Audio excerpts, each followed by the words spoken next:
right, welcome to the Drag Drive Repeat Show, episode 162, presented by Summit Racing Equipment. Tonight's going to be awesome. We have Larry Larson on the show, fresh off of his win at Hot Rod by Havlik's Fastest Street Car Shootout. He's going to talk about the weekend. We're going to talk about Drop the Hammer, which is another event that he attended, and his upcoming return to Hot Rod Drag Week after being away for 10 years. So going to be pretty awesome there. And we're also going to talk about some updates, other racers that are going to be at Drag Week that could potentially challenge the S10. So it's going to be pretty awesome. We are working through some microphone things with Larry right now.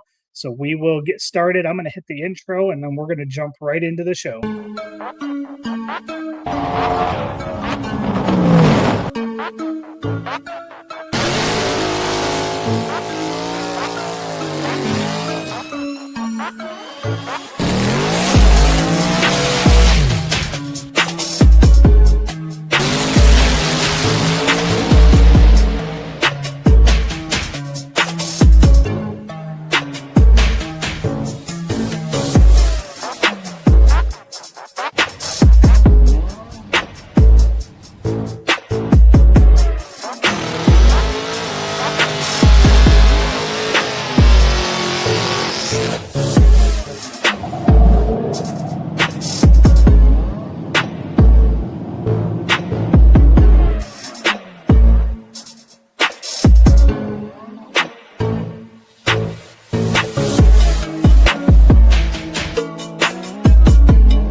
All right, you're muted. All right. Hey, there we go.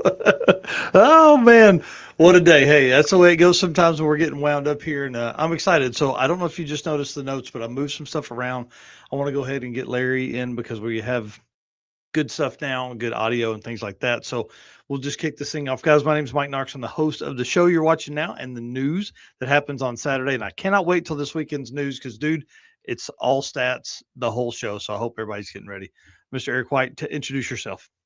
I am Eric White, co-host of the show and news, and we are both fresh off of our trip to Havlik's as well, where we both had our vehicles for the first time together. And let me tell you, you and I spent a lot of time in the 240 this weekend. Bro, it was awesome. It was awesome. We're going to talk about that in depth on Saturday as well because, man, there's so many good stories that came from Havlik's as far as everybody saw the rear end replacement. They didn't see the 4 trips to town in the 240 and all that kind of stuff. So let's get this thing going, guys. You know how this works. We can't do this without you guys. So I'm begging you, I'm pleading you, hit that share button as we jump in here to one of our top shows of the year. I'm telling you, this is going to be a lot of fun. We're going to cover Havlik's. We're going to cover Drop the Hammer.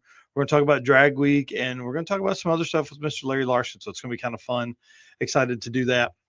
And of course, couldn't make these trips, couldn't do these shows, couldn't do all that stuff without our sponsors. So if you're spending some money, if you're doing some shopping, we always ask you, just hit these folks up, see if they got what you need. Summit Racing, of course, our title sponsor here at the show and the news and the circuit. Then we got Deechworks, our title sponsor for the racer party at the circuit, one of our brand sponsors here, and the title sponsor for the short circuit event coming up in November. Molly Motorsports, of course, baddest pistons in the game. You're going to run them in your Mustang. I'm really excited about this car coming together. Driven Racing Oil, we were just talking about that on the show before we hit go live because we're trying to figure out what oil for you to run in the car. So it's going to be really fun. And of course, Howard's Cams, J-Wire Solutions, AFCO Racing Products, Performer Built Transmissions, Car Change 3D, and Low Dollar Motorsports. Man, if you can't get behind some of those brands and make your car faster or better, it's not necessarily about being faster. Maybe it's about being better, like I needed the old truck to be, So give those folks a call. And then let's let Mr. Brian Loans tell us about some of this stuff going on at Summit. And then we're going to bring in Mr. Larry Larson. What does it mean to be built with Summit? It means you're hitting the autocross, drag strip, road course, trail, dirt, or open road with confidence. Because built with Summit means you're using parts from the top names in performance. Priced to make your project affordable. And it's all backed by trusted tech expertise and blazing fast shipping. Summit Racing Equipment. Let's build it together. SummitRacing.com. Well, you guys know while you're on Summit and you're shopping for that cool, fun stuff, we've got some discount codes that are available through the end of the month. That's 50 off 500 and 100 off 1,000 or more. Grab you some of that Drag Driver Pete Summit branded merch while you're in there as well. All right, sir, let's bring this guest on. That'll kind of scoot some things around a little bit. So I want you guys to hang tight because we've got some stuff we'll talk about after Larry's guest appearance here as well. So this segment's going to be brought to us by Molly Motorsports. Man, I'm telling you, these guys are awesome. Not just supporters of us here at Drag Driver Pete, but also all the other drag and drive events that are out there. I think they're involved in all those, but they're also racers as well. Eric Grillio running a 10-second stick shift Nova. You know, that's right up our alley. And George Wright, of course, running his 700 or 800 probably horsepower Duster now. So I'll hit this intro and then we will get into the man of the hour. Looking for a forged piston kit for your vehicle? You need Molly Motorsport Power Pack. What is Power Pack? It's the ultimate forged piston kit that comes complete with pistons, performance file fit rings, hot string steel pins, and clips, all engineered to work together. So all you have to do is build something great. Find your Power Pack at mollymotorsport.com. All right, sir. Lead us in, man. Tell us who we got, what we got going on. Like I said at the beginning of the show, we've got Larry Larson here. We're going to talk about the Havlik's Fastest Street Car Shootout. We're going to talk about Drop the Hammer and his return to Drag Week after 10 years. So super excited about this. All right, man, let's bring him on. The man of the hour, Mr. Larry Larson. Dude, it was really fun hanging out with you this weekend. I'll say this. You weren't opposed to giving us some shit by the end of the weekend, and I appreciated it, you know. It was a good time. Hey, play stupid game, win stupid tricks. Or win stupid prizes. How's that sound? I'll tell you what, we did play some stupid games with that old truck, man. It was brutal. Had one of your guys weld up a lift block for me. You had to help me come put in the U-joint. I mean, it was a pretty brutal weekend. I felt less of a man not being able to get all that stuff done for myself. As long as you made it home with front brakes, you're good to go. Yeah, hey, I'm telling you, it worked out well. It only rained on me one time, and I only got sketched out once. And I hit a transition on a bridge. Shooey, but I thought I was fixing lane change. So it was pretty interesting. No rear shocks, no rear brakes. I've done some dumb things, but driving that 600 miles, that's probably right up there with one of the dumbest. Hey, tell me you did a burnout when you got home just because there's no rear brakes. Oh, 100%. I turned and I could coast to my house if I broke something. I laid it out, but I didn't get any recording of it because I was scared I was going to be, trying to wheel that thing. I didn't want to do it with one hand and a camera out the window, So I hadn't pulled it apart yet, but so maybe I'll get one in the street coming up here the next day or so. Well, let's talk about Havlik's, man, because to me, that was our first opportunity, like Eric and I's first opportunity to see the truck, I guess probably since I came over to Drag Week 2014 when it was at Tulsa and got to watch you guys make the changeover. You were changing turbos and tires and all that stuff, and it blew my mind. That was 2014. That was the last time I had seen the truck in person, I guess. So it was pretty cool to see you out and about, and we got some really good shots of you driving, so that was pretty badass too. Yeah, it was fun. I had good intentions going last year, and I don't remember what came up, but I couldn't make it. So this year I just told them, I said, look, I'll make it up to you. I'll try and bring all three. So worked out good. It was pretty cool to have all three of them there. Even when I had the Cadillac, I don't think I had all three of them running at one time. So it's pretty cool. That was awesome. And so where we pitted, I guess it was the OG on the big tire, right? Yeah. Yeah, it was right in front of us. And, man, the people were all over that thing. There was always a constant line of people looking at that thing. Yeah, it's been a crowd favorite for a long time, and then everybody comes up and asks, "Is that the car that was used to be pink?" And I was like, "Yep, that's it." That's awesome. The pit stayed pretty wild over there in your spot. What is servicing 3 cars like? What's that like trying to keep that all together? Well, once again, we didn't race the old car, the original car. Race the truck. That was my big concentration. They opened up that 8 mile shootout race for small tires, and I thought, well, I'll race the small tire car, which I felt kind of bad because here we go again. Everything up there had a tag on and everything, and that thing didn't. So I felt kind of bad. So it spun the yoke in the drive shaft and the carbon shaft on the first run. So to park it and let everybody else have their fun, really didn't hurt my feelings. Good side, downside, that would have been the next run at King of the South. So I'm glad it got rained out. Yeah, that could have been bad. A guy like you, do you carry an extra drive shaft with you? Is that something that is a normal process? A lot of guys do. I have, but I don't have one for that. So it's just pretty rare that you hurt one. I mean, if you break a wishbone or something like that, then yeah, you'll hurt one. But normally that's not the case. Yeah, that's interesting. Yeah, it was cool to see those cars go down. I want to talk about the truck too, because the truck, I would think the folks that were watching from home, we definitely had a lot of really good views on the truck and the small tire car making passes on drag drive repeat. But I didn't get your fastest pass.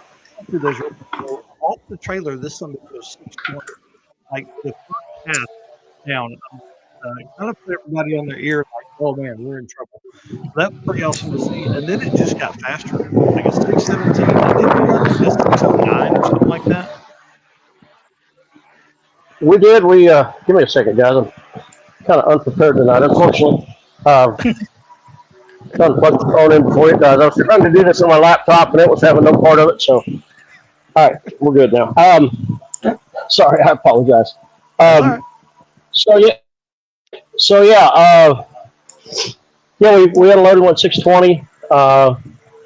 We put a fresh set of tires on, and I'm like, okay, or whatever. I don't even know what it went first, but anyway, last qualifier it went 609, and the goal was to try and go 590s up there that weekend, get a hot tune up. Same thing Dunphy was trying to do in Bristol on Sunday. So I felt like we were there. And then first round of elimination, it dropped 2 holes. Ignition issues, it appears. We went back, changed a couple things. It still dropped 1 hole in the final and went 617. So it is what it is. I mean, we still won the event, but I was disappointed that we didn't go any faster than we did, unfortunately. So going out this weekend to try and test some more here and see if we can get everything lined out. So you'll be at Flying H this weekend, I take it?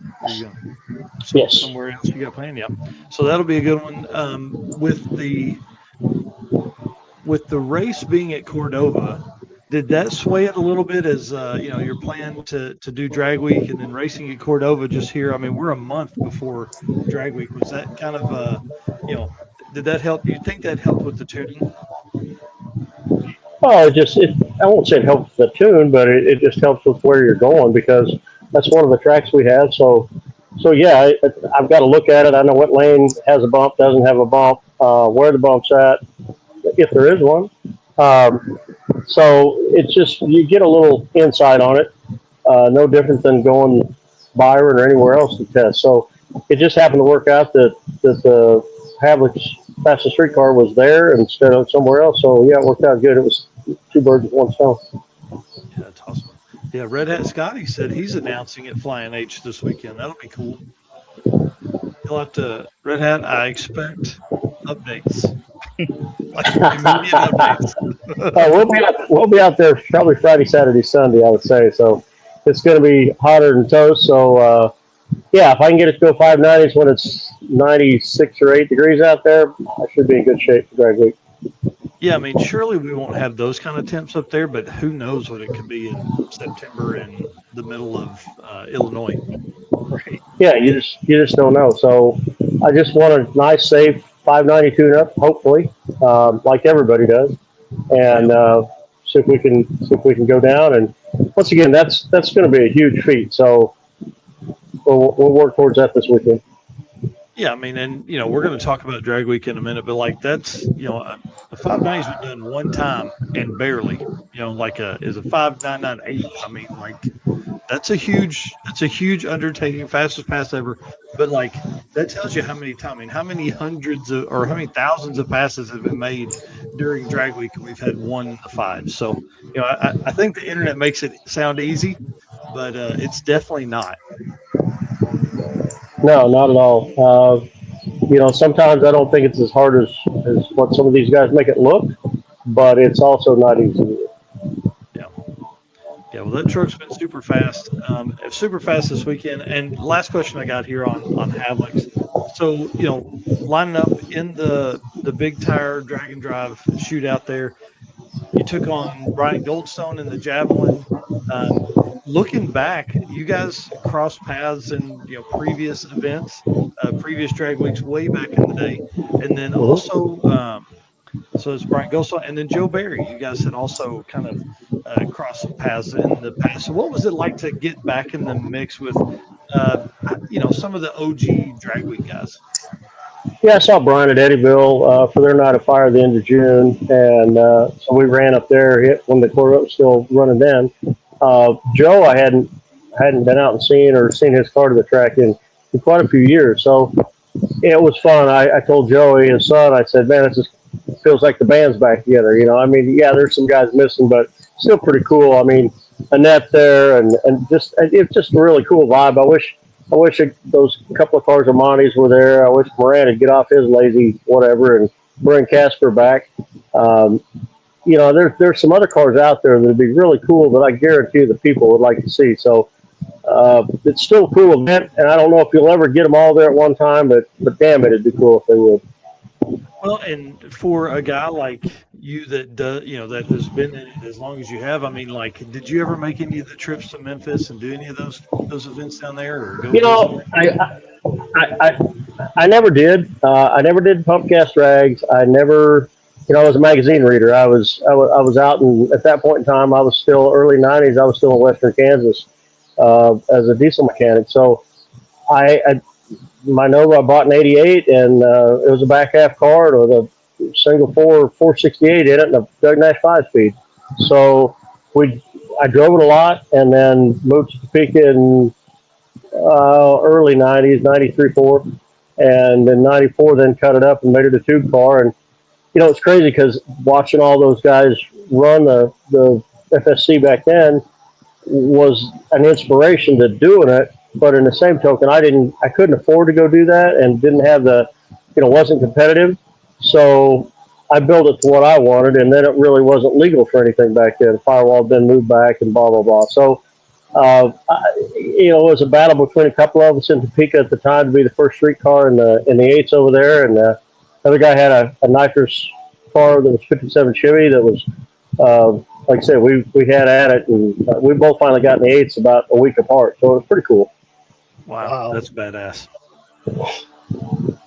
Well, on the Havlik stuff, did you have the S10 and drag and drive trim, even though the drive was a short drive? It was only like 60 miles.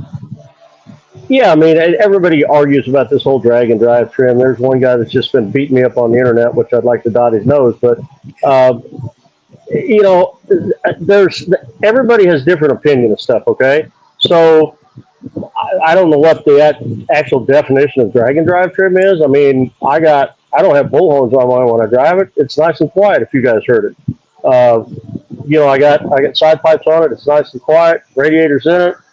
It's all good to go. Street tires, legal everything.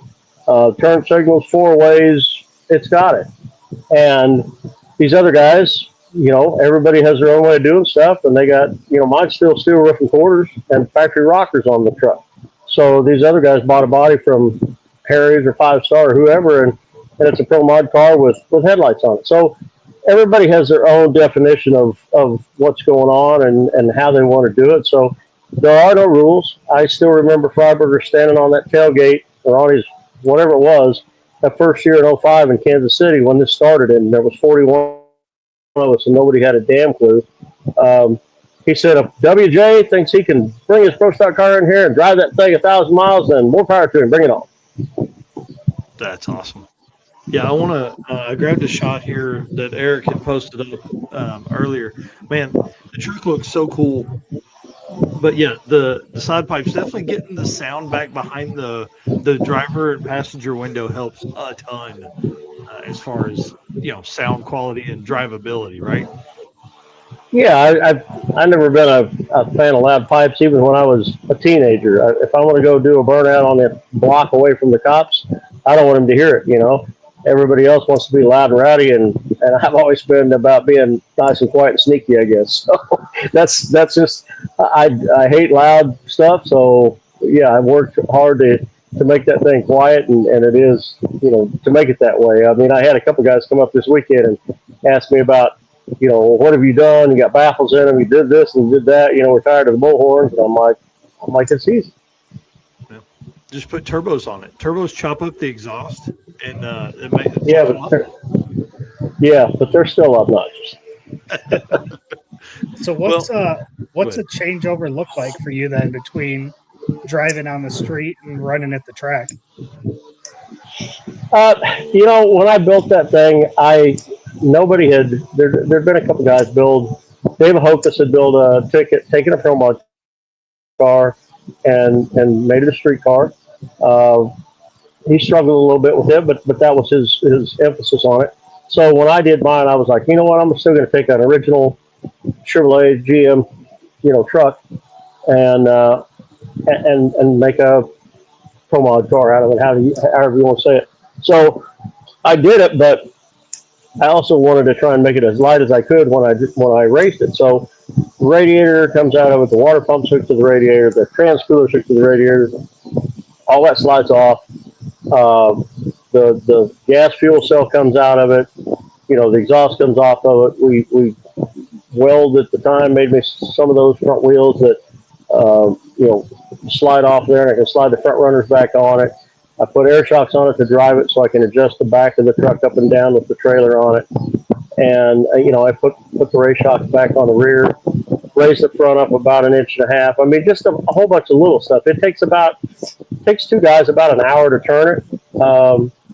But that's how I wanted to do it. I wanted to try and make it where it was easy to do, but yet there's still a fair amount of stuff to change. Oh, yeah. Yeah.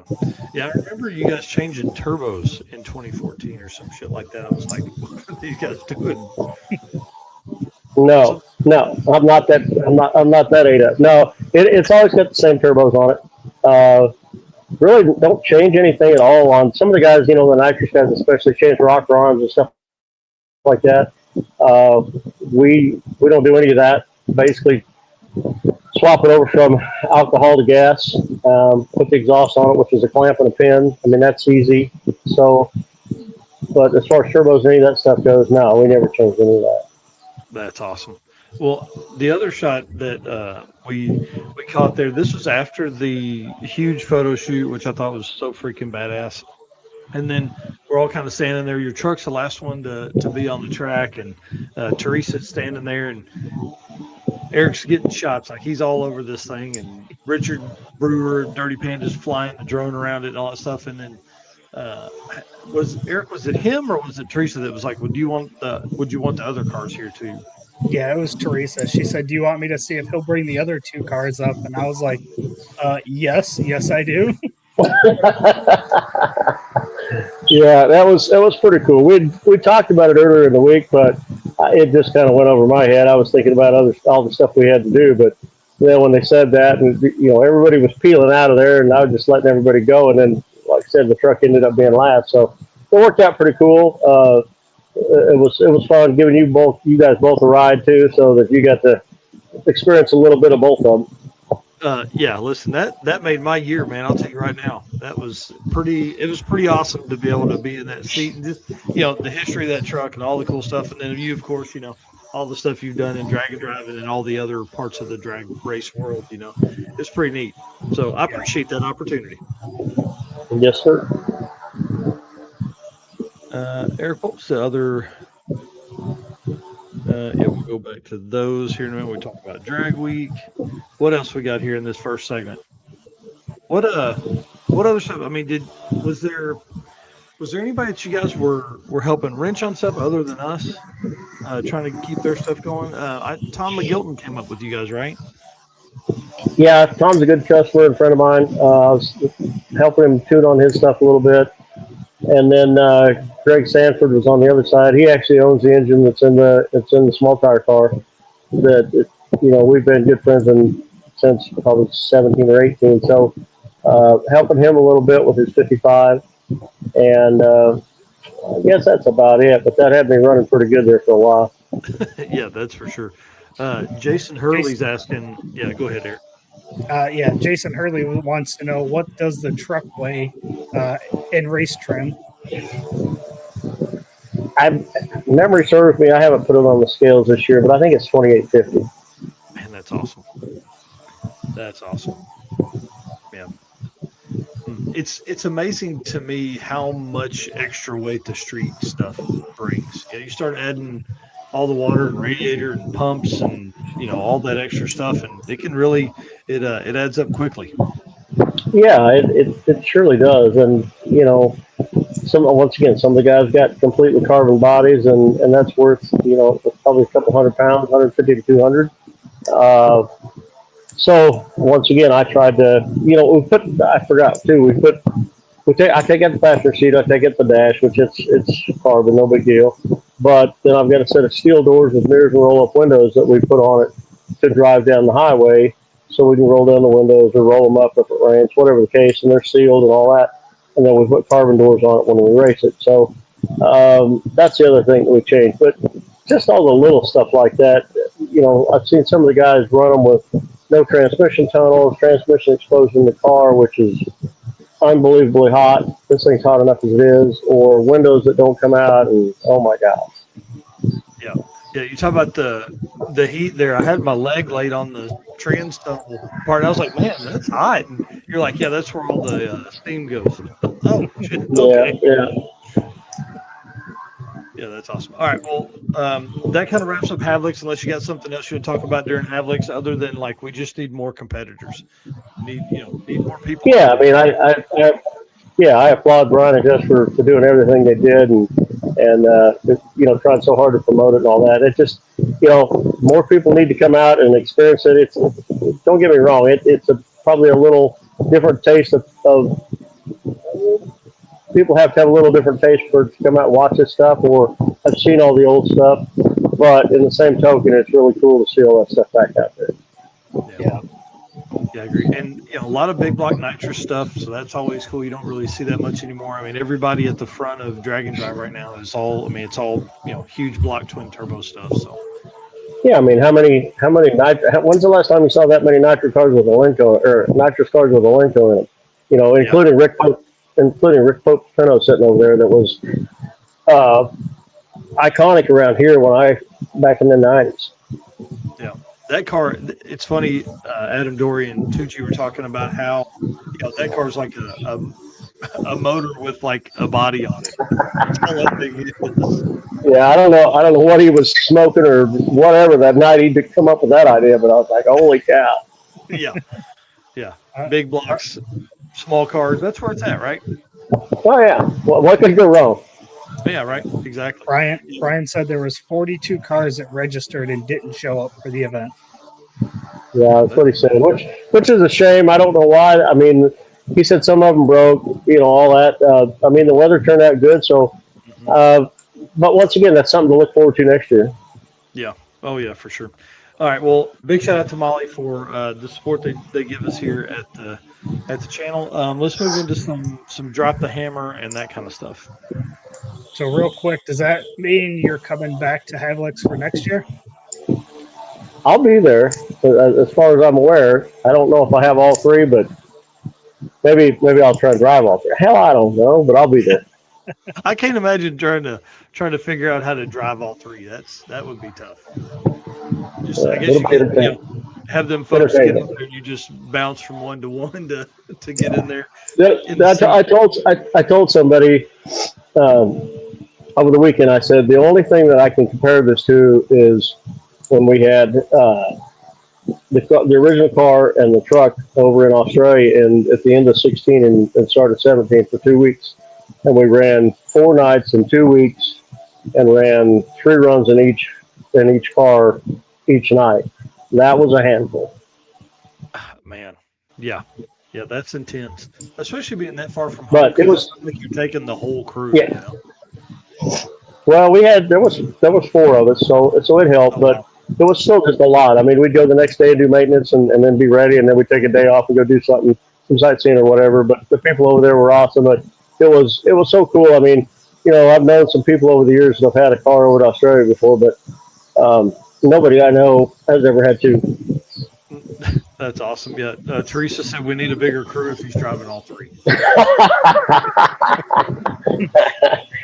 Jeff just won't sleep.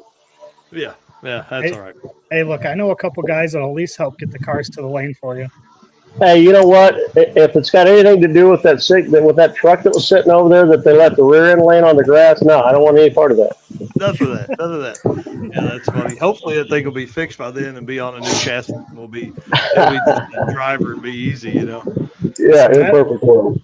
that video was funny. People really believed that we left that rear end there the whole time. Yeah, that's my story, and I'm sticking to it.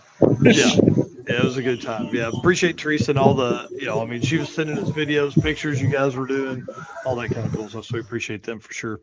All right, so let's move to the D-Torque stuff. Talk about some Drop the Hammer and upcoming drag week. From street miles to track passes, your fuel system has one job: perform when it matters most. At D-Torques, we engineer high-performance fuel systems built for the demands of drag and drives. From injectors and fuel pumps to filters and regulators, every component is engineered to be reliable and consistent under real-world conditions.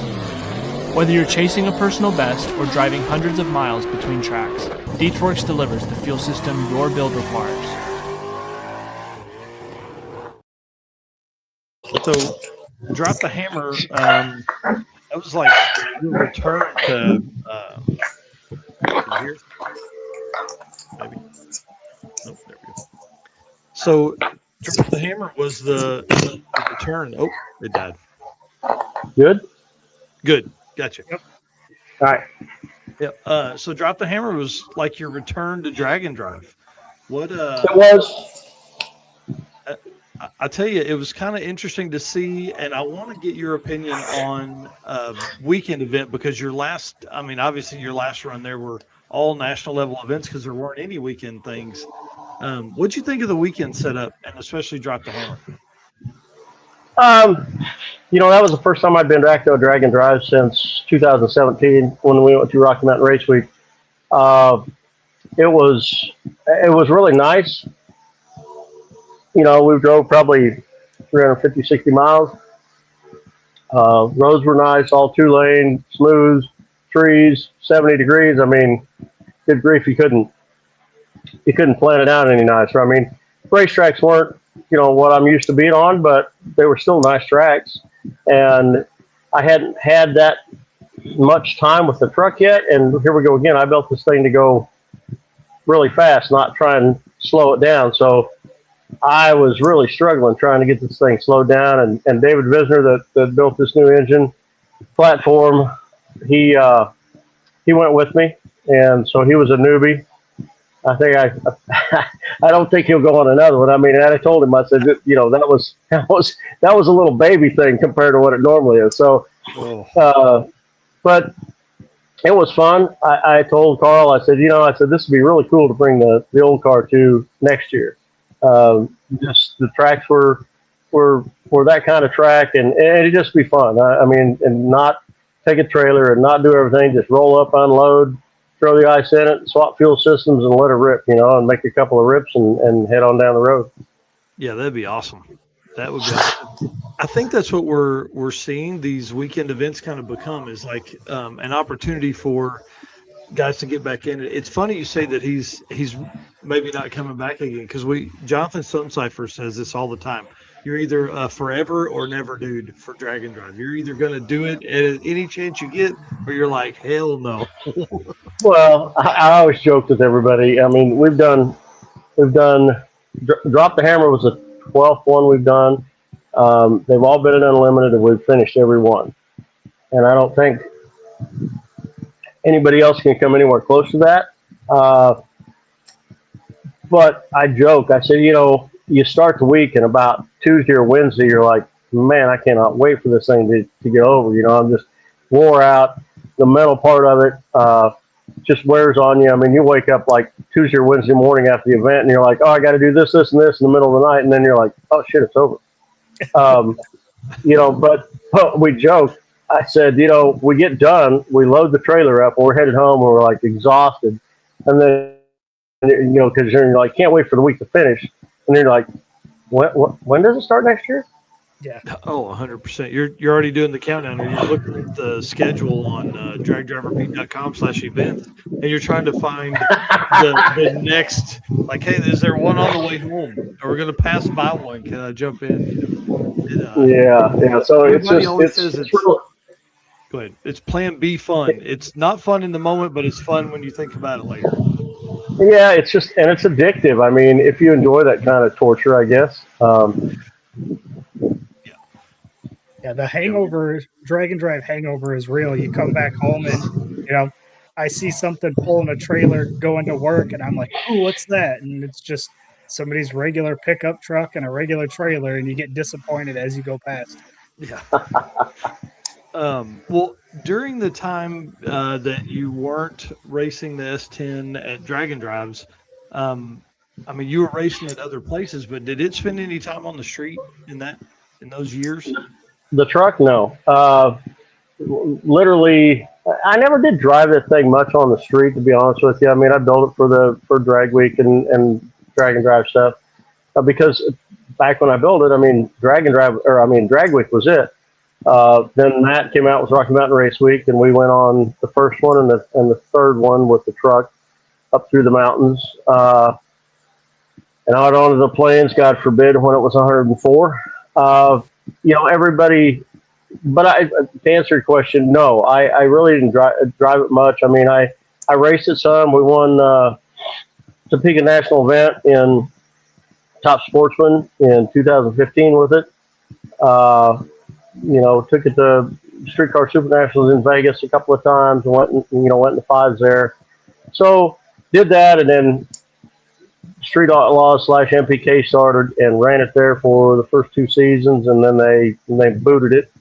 So, and that's just really, it's really kind of been laying in the corner since then. I mean, I had all intentions of putting it back, but that's when Dave Isner and I started talking before COVID about doing this 5-inch bore billet water motor, and kept going back and forth on stuff. And like I said, it took him a while to do it, finally get it done, and then it took me a while to get everything in there. So here we are, fast forward, 6 or 7 years, and finally got it together, and so far so good. I'm real happy with the platform. Wow. So what's different on the truck today than from the last time you did Drag Week? Like what kind of things have you updated or changed? It's got a couple more dents in it, that's for sure. The engine combination is the biggest thing. I put a lockup in it. I haven't used it yet, but I put a lockup in it because this fall I want to try and, like a better term, trying to go rotate the earth. So we'll see how that works. But basically just the engine combination is different. The Brodex motor served me well and made good power. We just always drew the line of 50 pounds of boost. Eric Gillard and I talked about that. They're the ones that put that original motor together, and we drew that line there because we wanted it to live and not throw the bottom end out of it. So basically the engine combination. But now with this billet piece that Dave built, I asked him, I said, how much boost? He goes, whatever you want. I go, okay. I got a set of hearts on there. You better be careful because I guarantee it'll make 70 plus. Wow. That's crazy. 70 pounds of boost. Yeah. I don't know how much it'll make, but I promise you it'll make more than that. Wow. Man, that's crazy. And the great thing for people to understand is like those are gigantic turbos too. Like they're big and a lot of boot. You know what I mean? So it's taking all it can get. Yeah. Wow. Well, at Drop the Hammer, quickest pass to the event, obviously, on the last day. Ended up running like a 4:30. I mean, that laid it in the dirt on what I would consider probably a good test and tunes, style track prep. If I'd have got down the track and I was really close, Friday, I guess it was Friday. I was really close Friday to going down. Looking back at it after the weekend, but it was still just a little much. And so, if I could have got down Friday, the weekend would have been a lot better. But then we went to I can't even think of the second track up by Manistee. Went there, and it was a beautiful track. It just still wasn't quite as good, and I struggled there. And then we came back, and I finally got it by the throat at Mid Michigan, and went, I think, 490 something. And it was funny. Dave's like, he's like, man, that's really slow. I was like, Dave, it's a whole lot easier to speed this thing up than it is to slow it down. I promise you. So, the next run it went 450. The next run it went 430, and I think if we'd have got another one, it should have went a low team. Wow. Yeah, and I mean, it'll take that kind of times as you come into drag week to do what you're wanting to do, right? Yeah, I mean, I think I haven't been to Byron in years, and hopefully the track prep is good at all the tracks. I mean, Cordova should be, I'm thinking, comparable to what it was, which was fine. Schroeder went 609 at Byron here a few weeks ago, so I guess that place is good. And we know Chicago and St. Louis should be. Once again, it's all going to depend on track prep, time of day you get out there. I haven't been to a drag week since it was over 250 cars, so I don't know what kind of a poop show this is going to be, trying to get in the lanes and get going and get runs in. But it takes X amount of time to turn the car, of course, in the morning, and that first shot out of the gate is your best shot to go fast, because then the heat sets in, the track gets worse.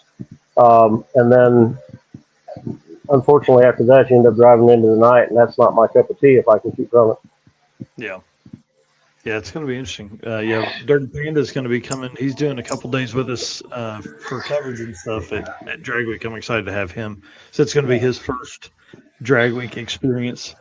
Red Hat Scotty asked, since you got side pipes, does that mean it has a radio as well? The original car does. No radio in the S10? No, you got to sing along. You singing to each other, or you got headsets? Karaoke, whatever. I mean, no radio. That's funny. Well, let's talk about some drag week stuff. What are you doing? What's the preparations over the next month for you in the truck? Well, I'm sitting here right now gapping spark plugs. So for this weekend and for drag week. So that's what I was doing before we started this deal tonight. So it's just prep now. I'll go out and run the truck some more this weekend, see if I can get the number I want, and then the motor will go back to Dave, freshen it up, because we've got some runs and smiles on it now. So he'll freshen it up, get it ready for drag week. I'll go over some stuff on it, and then go through my list of, all the stuff that I need in the trailer, and get the trailer packed, and just try and be prepared, because as you guys well know, it's all about preparation, because anything can happen, and if you're not prepared for it, then you're probably not going to finish. And I tell everybody, when I start the week, it's my goal is to finish. And if I can be the fastest guy there on Monday, then that's a bonus. And if I can be the fastest guy there on Tuesday, it's even better. And if you can go out and put a 10th on everybody on Monday and stay ahead of them by 100th, then by the end of the week, they're in a bad spot. So that's the whole thing. I mean, and then the whole 5 thing just hanging over everybody's head right now. Yeah, that's a goal, but is it feasible? Yeah, I think it's feasible, but I'm telling you, that's a lofty goal. Yeah.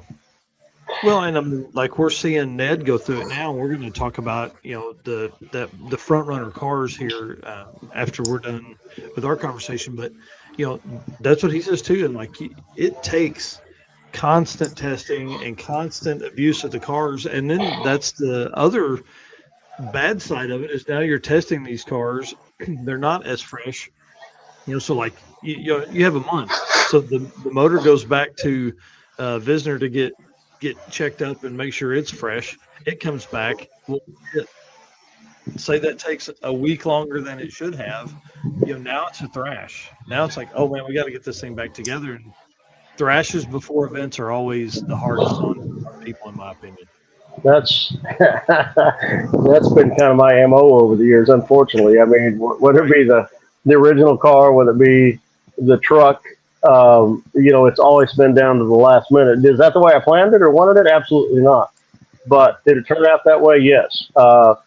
So not what I want, but sometimes you don't get everything you want. You just gotta, you have to adapt to the cards you're dealt. No different than running the week. So sometimes you just gotta adapt, make the best of it. I'm gonna send the trans back to Rossler, make sure it's good. Just pull the third out, look at it. Once again, some of these guys take tons and tons of spares, and I've always joked. Dave asked me last year when we were thinking we were going to make it last year. He said, "You want to take a spare set of heads?" And I'm like, "Do I want to, or are we?" And I said, to answer the question, I said, "We're not." I said, my whole thing has always been, if my street car won't make it 1,000 miles without pulling the heads of the oil pan, that ain't no street car. And I don't go on this thing. I mean, I say this, I don't go on this thing to kill myself. I go on it for a break, right? That's how it started out 20 years ago. Now it's turned into a lot of work, but I just refuse. If I've got to pull the heads off of it, then hey, I'm out.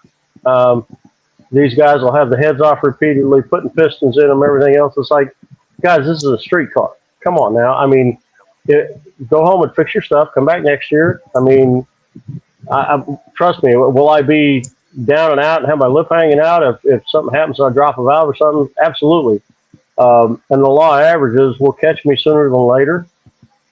At some point in time, like I said, finishing all these, sometime we're probably going to have an oops, but I just hope it's not this year. Yeah, right. Yeah, us either. A couple questions here. Red Hat Scotty asked, he said, which drag week track are you most excited for, and which track do you think is going to be the hardest? That's hard to say which one's going to be the hardest. That's going to depend on track prep, I would say, and what time, if we can make the first run on any of them. The most excited I'm going to be is the first run on Monday morning, because that's going to set the pace for the week. So if we could go out and do what I hope we can and go 5 anything, then that's going to set the pace. If me or nobody or Ned or whoever, there's plenty of cars there that are capable of going into 5s. I mean, just like Hargett's deal. I mean, nobody knows what that thing is capable of. I mean, I got a pretty good idea, but they haven't done anything yet. So there's plenty of cars that are capable. But if nobody comes out of there on Monday with a 5, then it's going to be a free for all regardless. But if somebody can come out of there, or even 1 or 2, 3 guys can come out of there on Monday running into 5s, oh my God, the tensions are going to be really high. Yeah, I mean, and what's so great about drag and drive, and people miss this, I think, that don't follow it as deeply, or they're kind of they're fans. They're not necessarily like involved in it or don't do it, But the struggle on day 4 to still have your mind together, that when something isn't 100%, like to be able to fix it and get it going to where you can get that truck to go 100%, to run the number you need, like that's a real problem that people miss. And that's one thing that if I wish more media outlets would cover this up, because I think we could really explain to people how hard this truly is. It's crazy because the racing part of it is the easy part. The driving part, as you well know from this weekend, is the hard part. I mean, and the higher the horsepower, the more bells, whistles, gadgets, the more opportunities for failure there are. So the driving part is what makes it difficult. And so for you to race it on one day and then drive it that afternoon, evening, and then race it the next day and continue for a week, the 4 or 5 days is huge. And then the attrition that is involved in between time, can be catastrophic. I joked with some guys back in 2012. We started in Tulsa, went to Dallas, Shreveport, Memphis, back to Tulsa. And I said, the one guy said, like the drive back from Memphis that night was 425. 95% of it was all interstate. Unfortunately, it rained like a son of a gun for who knows how many hours. But the one guy's like, well, I got a street car. I drive it a lot. I'm like, okay, so you're going to jump in it on Monday. You're going to drive it from Tulsa to Dallas to Shreveport to Memphis and back to Oklahoma City. Tulsa. And he's like, well, I don't know about that. And the other guy's standing there. He's like, he goes, well, I race mine a lot. I'm like, okay, so you're going to load it on a trailer. You're going to run it to Tulsa, go to Dallas, race it, Shreveport, race it, blah, blah, blah. And come back to Tulsa in 4 days, 5 days and race it. Well, man, that's kind of a lot. I said, now try and do both of them at the same time. Yeah, it really is one of the toughest things. And I think I think people are looking for some of that hardness. We need some of that toughness in our life as men. I think we got to earn it sometimes, and that's one of the biggest things I think that I love about Drag and Drive is that it really pushes you and your mental ability the whole time. I joke with everybody. I said you've got to be about half MacGyver to figure out some of this stuff to be able to roll with the flow and adapt. And because nothing ever is, it rarely is what you wanted. From dragging a set of lifters up off the camshaft and tying them up and pulling a fuel injector plug on it and driving at 150 miles one night on 7 and then being out there at an hour before daybreak to put lifters in it the next morning. It's just, there's just so many things that can go wrong, and you just have to adapt and roll with the punches. Poor Brian Goldstone. Him and Brian Robbins have run themselves through the mill before, and honestly, I'd have probably thrown it in town. I said, the hell with this. But those guys, have managed to keep going and going and going, and more power to them. But oh my God. Yeah, I don't remember which event it was, but we were at 131 and they blew a hole in the head and went and fixed it and milled it and all that kind of stuff to get back in the event. It was absolutely insane. Yeah, luckily they were close to Brian's shop, which helped immensely. But still, pull the motor out and rip it apart, and holy cow! Yeah, count me out. Once again, if I got to pull the heads off, check me out. I'll be drinking beer. Yeah, it's good to hang out with my buddies. You say that, but I'm sure that would be one of the hardest things for you to do is to do that. All right, Eric, which questions do we ask here? Yeah, we got a question here from Big Block Bob. Why run the twins now when you've had success with large single or Hearts Charger at other events? Is it street ability? The big single I ran because I get a 300-pound weight break in MPK. That's why I put the big single on it. The big single runs well, without a doubt. The twins will make more boost, more power. So, and there's no weight restriction or anything on that. The Hearts Charger or even the Pro Charger aren't designed to run on the street. The big units. Now we did some work on Matt Frost's car quite a few years ago, and we talked about making a cradle where you could slide that thing forward and slide it off the gear drive and just drive it like that, with the alternator running on the front of the motor and driving NA and then slide it back on.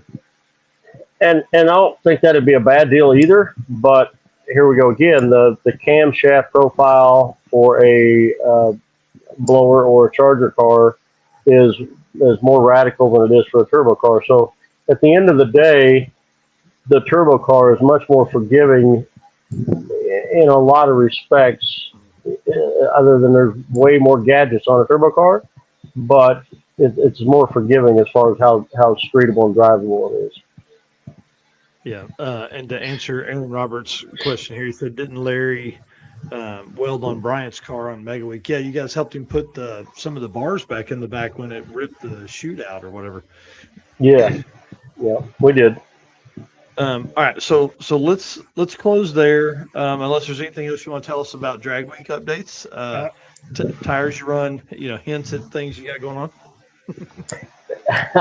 Like I said, my plan is if I can get me a nice good smooth 590 tune up and 95 plus degrees this weekend, I'll be fat and happy. Actually, I'm already fat. I just need to be happy. Just need to be happy. Eric, go ahead and hit this one from Teresa. Yep, Teresa said, what are your 3 goals with your return to Drag Week? 3 goals? Why has she got to be so difficult? I mean, I would love to run in the 5s. I mean, everybody wants to win the event, but first and foremost, I mean, I want to finish it. So that's the first goal, and then we'll see how the other 2 work out. Yeah. I believe you. All right. Well, big shout out to Deechworks. We love those guys over there. That we have full Deechworks fuel system in Eric's car, and dude, the fuel pump has been incredible in the old truck. It's got me anywhere I've needed to go since the circuit. So appreciate them on that stuff too. If you guys need any fuel stuff, hit us up. We'll get you in contact with one of the team members over at Deechworks. Performer built transmission segment here. We're gonna hit some follower questions here. So we've got some that are in our notes. We've also got some that are in the chat. We'll let you get back to it after that. Mr. Eric, you want to read the ad read there, and then we'll get into some of these? Yep. Performer Built is the official transmission builder of Drag Drive Repeat. At Performer Built Transmissions, their goal is to engineer and build the toughest transmissions on the planet. Performer Built doesn't just rebuild transmissions, they systematically re-engineer each model to eliminate OEM flaws and achieve the highest levels of performance. That is why they say their transmissions are not just built, they are Performa-built. I think the first question I want to get into here is from Mike Baker. I think this is really good for a guy at your level. Obviously, he says, do you ever miss going slower with the lighter wear and tear? And does the fast/slow impact your enjoyment of the event or car?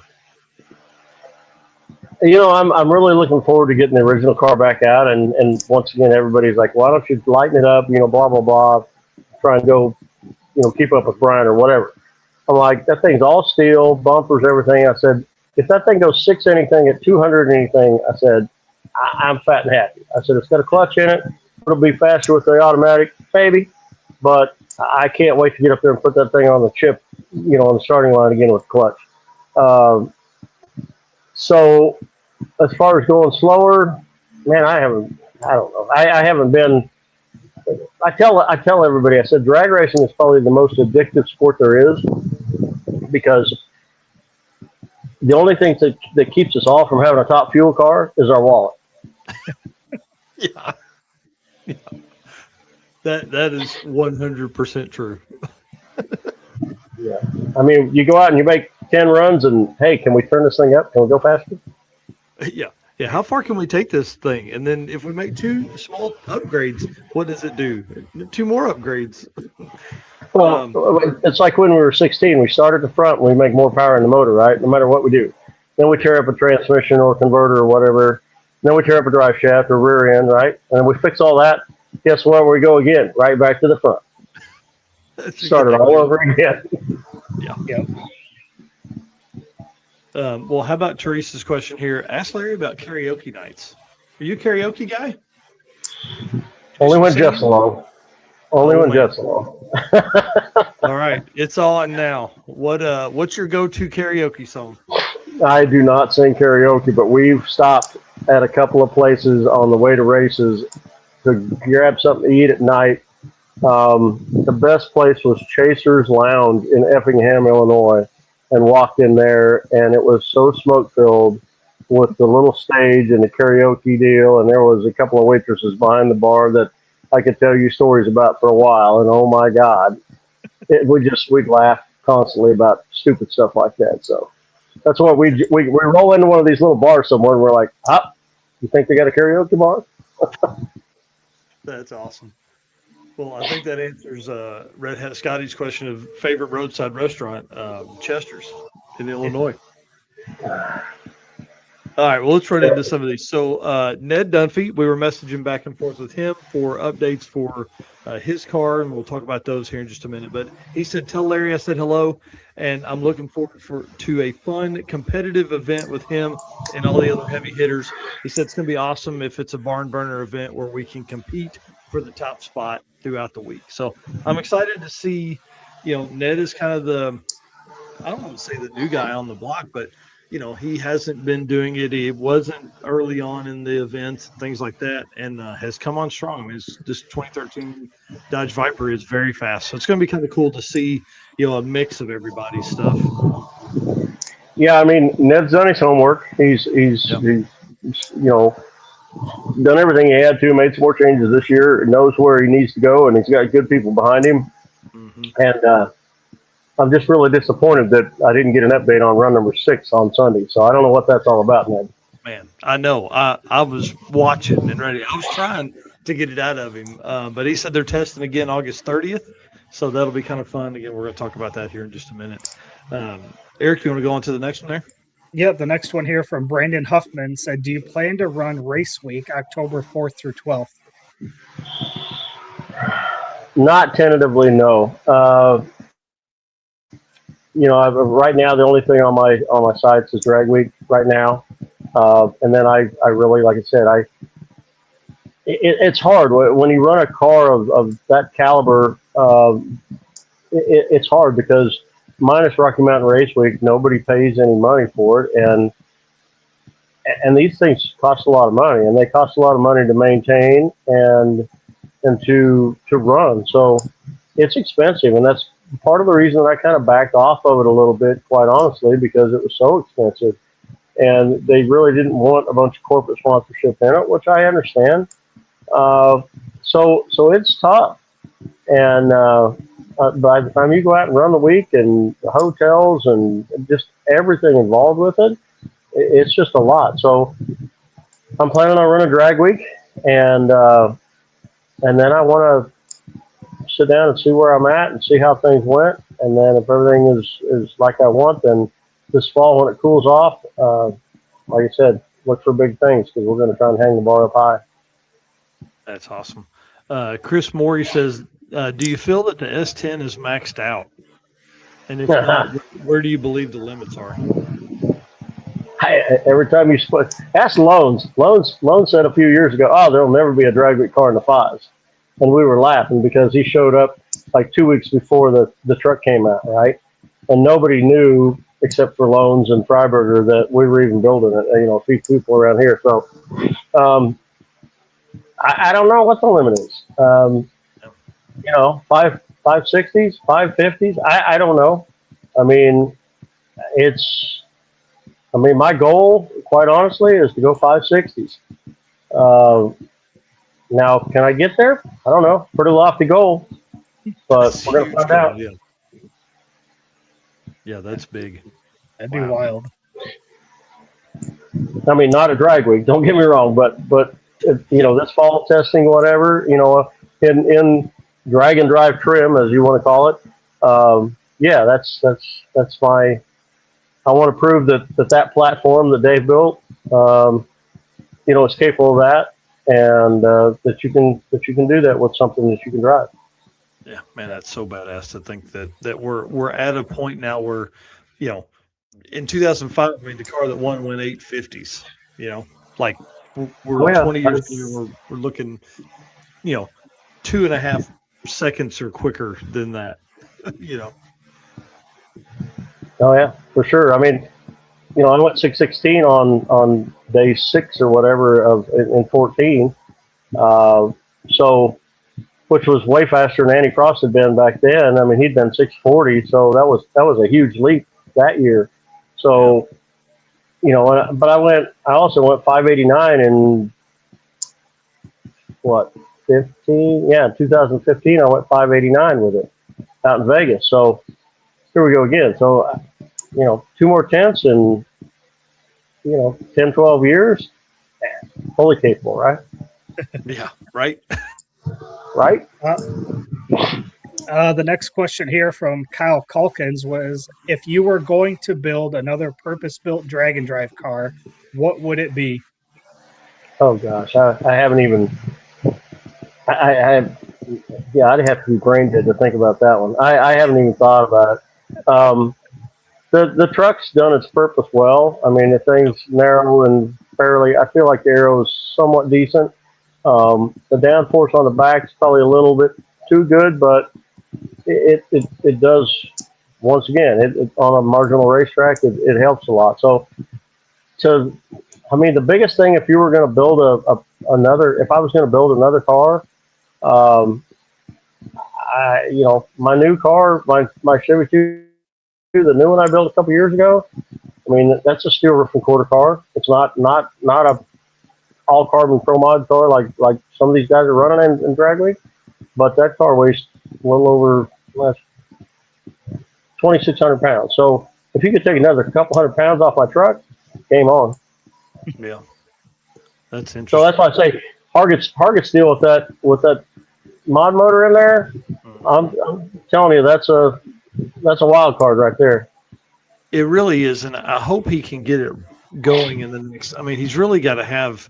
It needs to be race ready in like the next week or 10 days to be able to get some testing time. He's going to have to make some passes in that car before he gets it. I mean, that car was a 800 cubic inch nitrous motor, like in the late 90s. So that car hasn't quite been. I mean, it hasn't been as fast as he's fixing to take it, I guess is what I'm trying to say. No, and I get it. But in the same token, we built the truck in 14, and literally we hadn't even started that thing on alcohol till 8 o'clock at night on Sunday night in Tulsa. It was, that was just, I still have nightmares about that. But, we finished the week and we ran okay. But, I mean, we've dodged a lot of bullets over the years. We've had some luck. I'll put it that way. I mean, there were some years that we maybe shouldn't have finished, but we were lucky enough and caught stuff or fixed stuff or whatever. So we did finish. But like I said, he's one of them that could be really fast. Yeah, and that motor in that car went like very low sevens and took down Cal Hayward's small block power adder class Super Street small block power adder. I mean, and it's 900 pounds lighter than the Mustang was. So that car should be pretty good. Last question here. We'll let you go. It's getting dark there. But I turned the lights off so it wouldn't be blaring. Rodney Reeves asked, what do you think about coming to the circuit 2027, which is our weekend event? And I couldn't pass up asking you that, putting you here on the spot. I've heard of it. Doesn't that come out of Tulsa or somewhere? Well, so we're working on our tracks now. We're looking at Tulsa, Thunder Valley. We're looking at Wichita as well. So we're going to see. We'll know. I would say probably in the next 10 to 12 days, something like that. So, hadn't really thought about it. Here we go again. If you've got some smaller venues like that, it would probably be more conducive to bringing the old car out than it would, the truck. Yeah, for sure. I'll tell you what really, what a lunatic I am. What really piques my interest is that American Detour. Oh yeah, that was an incredible event. I'll tell you, it was a ton of fun. That one I would love to, and it would be just absolutely insanity. But I would love to take the original car and drive it on that deal. Yeah, so he's already working on the plan for the 2027 event, and it's a little different. I'm not gonna get into it, but it's as many miles as the other one was. I'll just say that. Well, the miles deal is one thing, but just the whole Cannonball Run route I thought was just badass because I was grew up watching that movie and everything else. So pretty cool. I mean, you could make the whole, if you wanted to do something similar and make it shorter, you could do the whole Smoking the Bandit run, from Texarkana to whatever. So. Yeah, they do that one, and I think it would be really fun. I know he's looking at that. He's looking at some stuff with some Texas roads and things like that. So I think it's going to be. He's definitely got the cat by the tail on that one. That's one that's going to be a blast for him. And man, I mean, listen, I had the old truck in Red Ball Garage, like in Manhattan. Like it doesn't get any cooler than that. It's like a spiritual moment for me to have that with all the Cannonball Run stuff. I've always been a big fan of that over the years. So yeah, that would be cool for sure. Yeah. All right, Eric, what else we got? Anything else? Do we have any more questions? A couple more. Do you like margaritas and job site coolers? I know exactly where that one came from. I've been known to have maybe one too many. Nice. All right. Well, I like. And then Tom Wilhelm says, would you ever consider running a radial tire? I'm not going to tell you that's a hard no, but real close. Is it just I would think with as many cars as you have, the more similarities between them, the better it makes it, right? Like that way you're not trying to figure out one certain thing over here and over here. I've always liked the challenge. I mean, that's why the MPK thing, even when we went and did mega cash days on the street, I'm always up for a challenge, right? But I just have never had absolutely no desire to go radial racing. They're either hauling ass or they've knocked the tire off, and then you watch the tractor race. So no. Yeah, I can appreciate that, and I mean, we see a lot of guys that run radials during drag and drive events because they drive on them and stuff. I would just think with the difference in tracks that you're going to see across a 5-day event for sure, you never know, and I would think a slick would do better in that situation. Well, I don't think you're going to ever see, unless somebody, if you really, really, really prep the racetrack radial-wise, could you go into fives on a radial? Yeah, absolutely. Do I see that happening? Probably not. Yeah, and again, in a situation like we're in with drag and drive, where you have 300 or 400 cars, you almost can't. So you could end up with a situation where we're going to run an event that is radial centric, and maybe get there that way. I don't know. I think we're in a really cool spot with drag and drive because there's so many events that we can really test out some ideas and thoughts and theories and see what events are fun and make it different for everybody. Kind of like what Drop the Hammer does, and Heads Up Hustle has 2 days of regular drag and drive and then Heads Up racing. Like there's just a lot of different ways we can get there.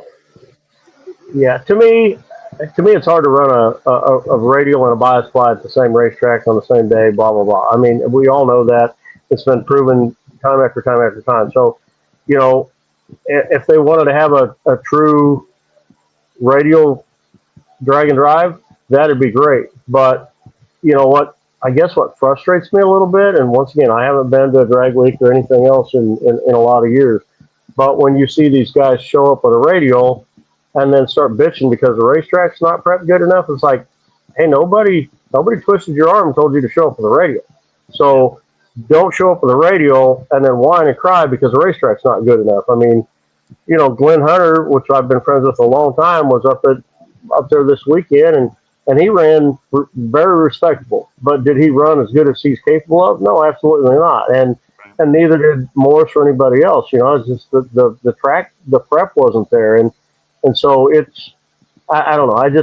It's hard for me to watch these guys roll in there, and not everybody does it, but some of them just throw a fit because the racetrack's not good enough for a radial. It's like, nobody put a gun to your head, throw some balls, put a big tire on it. Yep. Well, Larry, listen, I've had a blast, man. I really want to say thank you to you and your team. I mean, you guys were welcoming. Again, got welding up our lift blocks so we could get the truck back home, and all the help that you guys gave us there, and just being able to hang out and the ride in the truck and the car, it was pretty cool. And appreciate your time tonight a whole bunch. I know you got a bunch of shit on your plate, and we appreciate you taking the time to come on here. No, absolutely, and I expect a picture of that rear end in your yard and not where I saw it last. Yeah, it's on the trailer out in front of the shop. I hadn't even undone any of that stuff. So, yeah. Do you do that as well? Like, do you pull in after a weekend of racing and not even touch that thing for 3 or 4 days? Because I hadn't even looked at the truck. The truck's in the shop. The small tire car's still in the trailer, and I still got to go to Nebraska and get the OG car. So, yeah, and it was 99 here today. So, Yeah. But once again, I'm going to go out Friday, Saturday, Sunday and test this thing. So I got to get my tail in gear. That's awesome. Well, guys, listen. If you're anywhere close to Flying H, get out there and go get some signatures from Larry and go get pictures, all that kind of cool stuff, and keep us updated on what times run and how that preps. So appreciate it again. Thank you very much, sir. All right, guys. Thank you. All right, buddy. Yep. See you. See ya. Yeah, bye. How cool is that, man? That was a great conversation. Yeah, that's pretty neat. And as I was kind of prepping for today's notes and all that kind of stuff, and get all of that going, it was neat to go back into look at some of the details from the historical stuff of what he's done and all the just all the events that he's been to and done all that kind of stuff with. It's pretty neat. You think about, and I didn't want to get into all this because I really wanted to stay kind of on topic as much as we could. But he held the Rocky Mountain Race Week record for like 2015 to 2025. Yeah. Like the first event to Mega Week. That was pretty awesome to hear that. So yeah, Tom Wilhelm says Mike Ferrarian was the talk of the event. Sure was. That's pretty funny. Yeah, Dirty Panda, he was asking, said this weekend, you say yes, this weekend, Flying H, go hang out with Larry Larson and those guys. Drag Week's going to be exciting. I mean, we've still got a bunch more to talk about here, but yeah. I'm looking forward to it. Well, and that's what I'm pumped about. So let's go ahead and do our let's thank our race car friends and our sponsors. Then we'll get into some of that stuff because we've got updates from Ned Dunphy. We got detailed stuff from him, Ryan Hargett, all that kind of stuff. So let's jump in. All right. Appreciate all of our race car friends that have been tuning in. We've had tons of people watching tonight, which is awesome. Tons of great comments. Again, I want to thank all of our race car friends that we got to see at Havlik's and all of our race car friends that helped us out with getting the truck going. Again, can't thank all of our race car friends enough, and all of our sponsors. We couldn't do this without all of our sponsors: Summit Racing Equipment, Deechworks, Molly Motorsports, Driven Racing Oil, Howard's Cams, J-Wire Solutions, AFCO Racing Products, Performer Built Transmissions, Car Chains 3D, Low Dollar Motorsports, Power Tube TV, and Racing Junk. For sure, those guys are awesome. All right, let's jump in. Let's just talk about J-Wire stuff because that's where we're going to do some Drag Week information, which I'm excited about here. So I'll hit the intro video, and then we will go over Drag Week stuff. Where in the hell did I put it? There it is. What's up, guys? My name is Cole from Fort Worth, Texas. Expert car and marine wiring solutions that you can trust. J-Wire Solutions can wire and plumb your hot rod, your race car, hell, even your drag and drive car. Plus, they offer products to make your driving experience way better, like their blinker module that is just a must for all drag and drive cars. This module will allow your rear turn signals to continue to function while the brake pedal is applied, just like stock. Find all the details at jwiresolutions.com.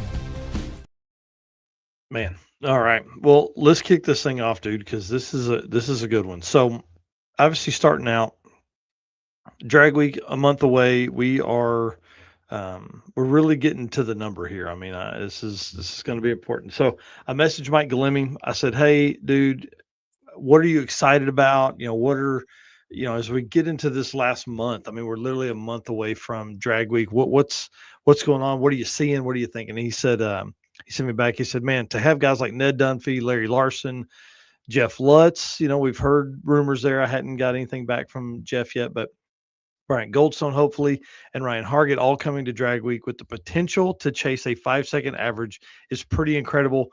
But first and foremost, I want to see a good, hard race where everyone competes safely and makes it through the week. He said if the conditions are right and a 5-second average happens, it happens. So I think that's kind of that's the theme, right? Is like, hey, fingers crossed it gets there. But if it doesn't, hey, let's just have a great race, right? He said the fact that we could witness that kind of history at Hot Rod Drag Week is both thrilling and humbling. Speaks to how far these racers have pushed street legal performance and how special this community is. These guys raise the bar for each other, but they're also they'll also be the first ones helping a competitor in the pits. That combination of competition and community is what Drag Week has always been about.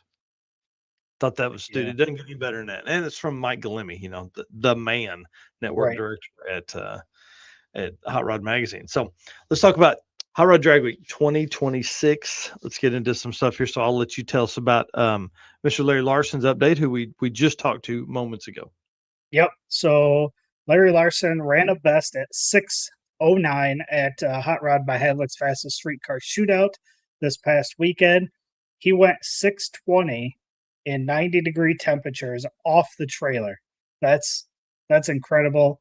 And yeah, we just talked to him and told us all about the truck, all about his changeovers, his upcoming testing. So listening to him talk about all the testing that he's going to do before Drag Week, like, listen, he's motivated. Well, and dude, you think about like, he's talking about sending the trans back to Rossler to get freshened, the engine back to Visner. Well, it's Wednesday night right now. He's going to test Friday, Saturday, Sunday, right? Thursday, Friday, Saturday? No, Friday, Saturday, Sunday out at Flying H, which is down the road from him. Okay. They go back to the shop Monday or Tuesday, pull the motor. They ship it to Visner Engine Dynamics or Design. I can't remember what the third word is there, but that's in Michigan. Okay. So that's at least a 2-day, LTL ride on a pallet to get back there. At least, I mean, dude, it may be 3 or 4. I don't know. And so then that guy's got it for 3 or 4 days. I mean, I don't know. And then it's 3 or 4 days back, bro. That's getting to the wire. Right. You're talking a week and a half, 2 weeks tops. Yeah. And then I assume that you want to get the engine back in and then test again. Yeah. Yeah. So will you go up, would you make the trip back to Kansas City the weekend before? So like if we're looking here, if you think if you don't have the motor back till the 29th, let's say the 28th or 29th of and that would probably be too tight. Actually, you're probably not going to get it back till the 31st or 1st of September. Okay. You've got to be in Chicago at Joliet on the 12th to register to be there and do all this, or on the 13th. Okay. So that's 10 days because you've got at least a day's worth of drive up there. So you literally have 10 days to get the motor back in and get everything. So your only test time would be the 5th and 6th, that weekend of Labor Day weekend, right, out at hopefully Flying H. Yeah. Wow. That's pretty wild. Yeah, I'm really excited about this truck. Not only for the possibility of somebody going 5s and him being that guy that could possibly do that, but then also for what that's going to mean for the sport itself, right? Like, because we've seen this with Sick Week in 2025. Like, we had a list of 12 people that were capable of running deep into the 6s, and we were looking for a new record in 2025 by, dude, I think we had 10 people on the list that we were watching. Now that didn't happen because people had struggled getting their cars together, but we've really got this list here is probably our most solid right now that could get there and get it done. Moving to Ryan Hargett, bro. This car's crazy. He made a post the other day. I hadn't got the message back from him yet, but I just sent it right before the show.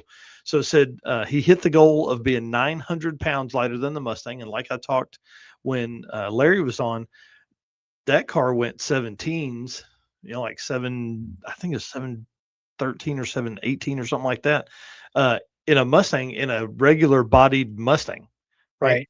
Car that was not prepared. Like this. I mean, it was a stock bodied car.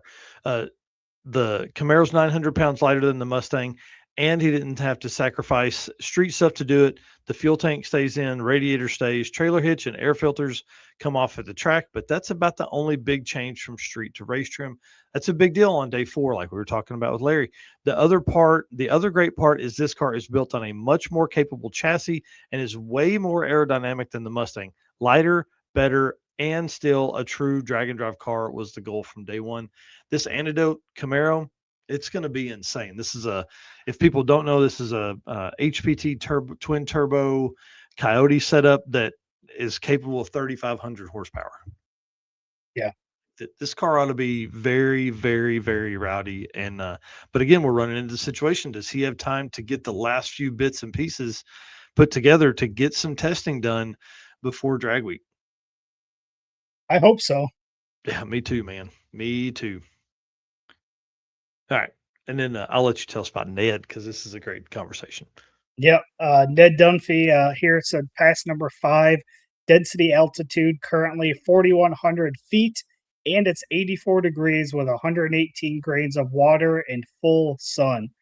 Said we just went past the 660, clicked it into neutral, popped the chutes, and coasted to a leisurely 6,358 at 183.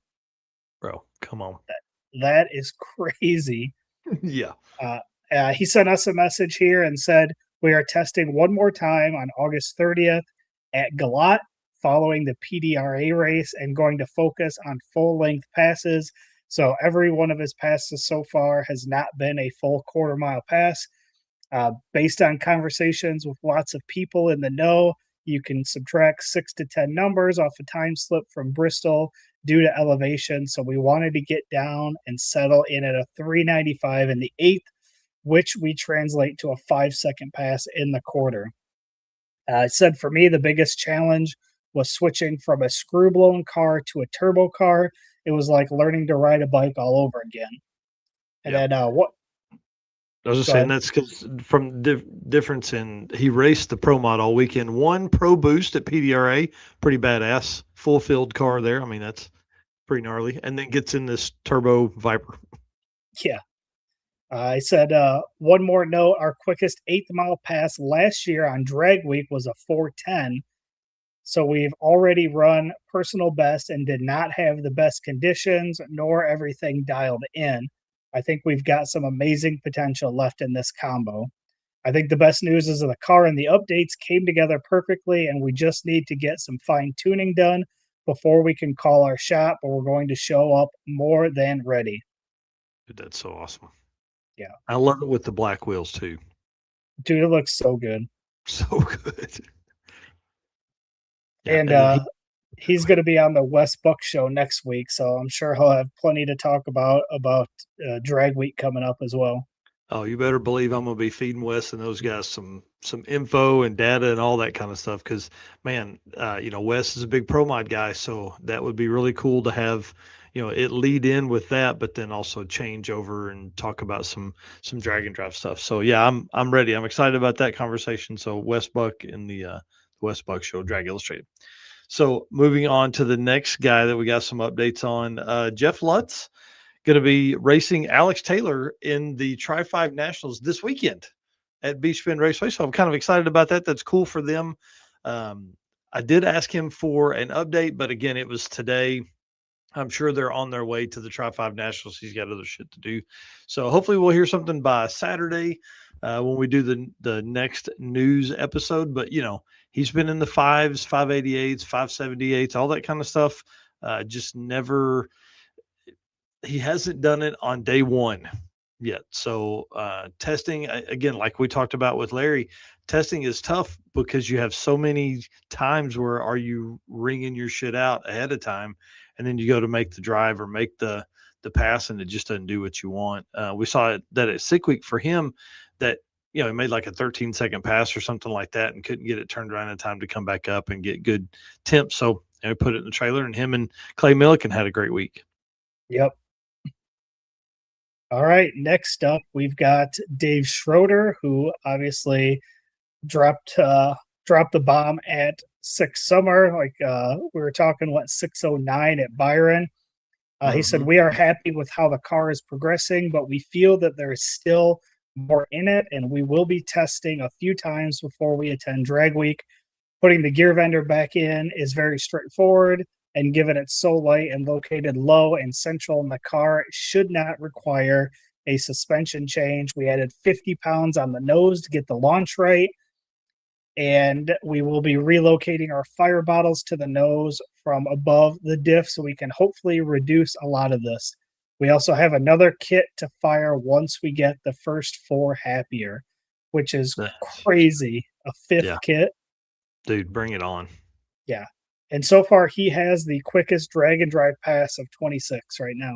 Yeah, that's pretty badass too. That's you start looking. I mean, dude, a 609's probably, that would put him, I would say, top 5 racer pass. Unique racer, probably top 10 all time pass as far as one racer doing more than one in that mix there. So pretty badass to see that, and especially I have a nitrous car, man. I sure do love nitrous stuff. If we could figure out how to get turbos to do purges, I'd be even more in. But I think you just got to mix them. You got to do nitrous and turbo stuff to get turbo cars to purge. Last car. Is that what you're telling me I need to do on the Mustang? I need to roll up and have a kit that I just purge, and then all of a sudden turbo noises? No. You put a 50 shot in the car, and then you use them both. That's what you do. It's on the scramble button that you use every pass. All right. And then last update here, we have Bryant Goldstone. We were talking to him during the weekend at Havlik's. He had the Javelin out, and they were going through some stuff with it. I mean, the car runs good, did good, ran in the 6s consistently. Obviously, it's not right at the very front where we would expect some of this stuff, but it's definitely a great ultimate iron car. The Corvette, if you guys have been watching and listening to some stuff, he had a fire under the hood that burned into the trans tunnel, took some of the wiring out. They had that struggle at US 131 a couple weeks ago in testing with the Midwest Drag Race Series when they were up there. The carbon on the hood is repaired, and the carbon, it's all painted and everything. And then the carbon on the roof is getting a new mold made off of it so he can get a new roof put on. Said that it should be done in time, but the car does need to have some wiring repaired and needs to go back to Devon to do that. So we're, again, you're really looking at like a month here where can they get it down there? Can they get it fixed? Can they get it back in time? And he said, if the car's not 100%, he's not bringing it. He said, I'm ready for that thing to go real fast. So we'll see. I don't know. We've got a month. We've seen those guys do crazier things for sure, but I'm excited. Again, that's let's see, Goldstone, you've got Schroeder, Lutz, Dunphy, Hargett, and Larson. That's 6 cars right there. There's at least one other one that we have been sworn to secrecy with that could come out and do the coolest stuff ever. Schroeder says 4th quickest run, or sorry, Derek Putnam says Schroeder's 4th quickest run overall in drag and drive history, 3rd quickest driver, quickest nitrous by over 3/10. And he was probably the number 2 driver in that situation. So yeah, pretty badass, man. I love it. It's really interesting. I love the nitrous stuff. I love that they are pushing that to that level. Brian Robbins here just breaking the news that he just made it to Devon's a few hours ago. So that's okay. You're talking about how much time we got. Like that, I would assume that the roof skin can be worked on while the car is at Devon. So if he gets wiring done, we've seen Devon turn some cars around pretty quick. If he gets that wiring fixed, even say by the end of the weekend or something, and he gets it back, that's pretty good time still. That should be pretty. That should give some time because the car is proven. It's just now a matter of getting it done. And it didn't sound like we didn't go into a bunch of really hard detail on what wiring needed to be fixed, but they had a lot of the replacement hard parts like the screens and things like that needed to be done. It's just a matter of now getting in and getting it getting those harnesses rebuilt. And that's the great thing about a guy like Devon that does that stuff all the time is I'm sure that system is really modular. Like they'll be able to, that entire harness, they could rebuild that entire harness and just take it out and put the new harness in, and then Right. you go through checking all the stuff. So it's going to be really interesting. I really hope this Corvette's here. I think, again, just like 2025, I mean, Hot Rod Drag Week 2025 was the quickest drag week in history. And we're looking again at a whole other aspect here. And there's tons and tons of cars that are behind these 6 that are very, very fast, especially for their classes. I mean, we saw the Deal Brothers making comments in here earlier. The Phoenix is incredible. I don't know if they're planning to do drag week. I said I think they've got other plans for the rest of the year. So, I don't know. I'm really excited about drag week. Is all I'm saying. But we got to move on. We got to get going here. So appreciate J-Wire and all this stuff. I still haven't got the update from Jay and Brian on their Judgment Day stuff, so I'll hit them up. We'll have an update on that on Saturday. I just want to hear how their single day event went, how much fun it was. Nick Deal says chop liver. Dude, you're not chop liver. 676 at Heads Up Hustle, bro. Getting down with it. That Super Street class is nuts. Okay, we'll talk about other stuff here.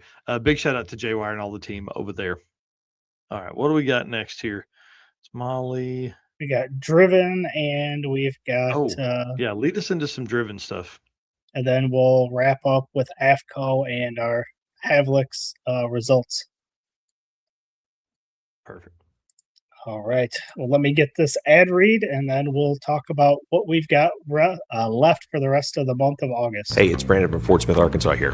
Driven Racing Oil is a performance engine oil that can do it all. GP1 is the ultimate oil for any race or performance application. Whether launching hard at the drag strip, enduring the extreme heat of off-road and circle track, or pushing the limits in top-fueled drag boats and demo derbies, winning racers choose GP1. Compatible with engines from classic hot rods to cutting-edge race machines, GP1's unique surface cleaning and high zinc formulation ensures superior wear protection, particularly for flat tappet camshafts, while solving issues like cylinder washout with methanol and ethanol fuels. Crafted from the legendary Bradford, Pennsylvania base oil and enhanced with state-of-the-art additive packages, GP1 offers the best in protection and performance. Hey, listen, if having Larry Larson on wasn't the highlight of the night, look at this.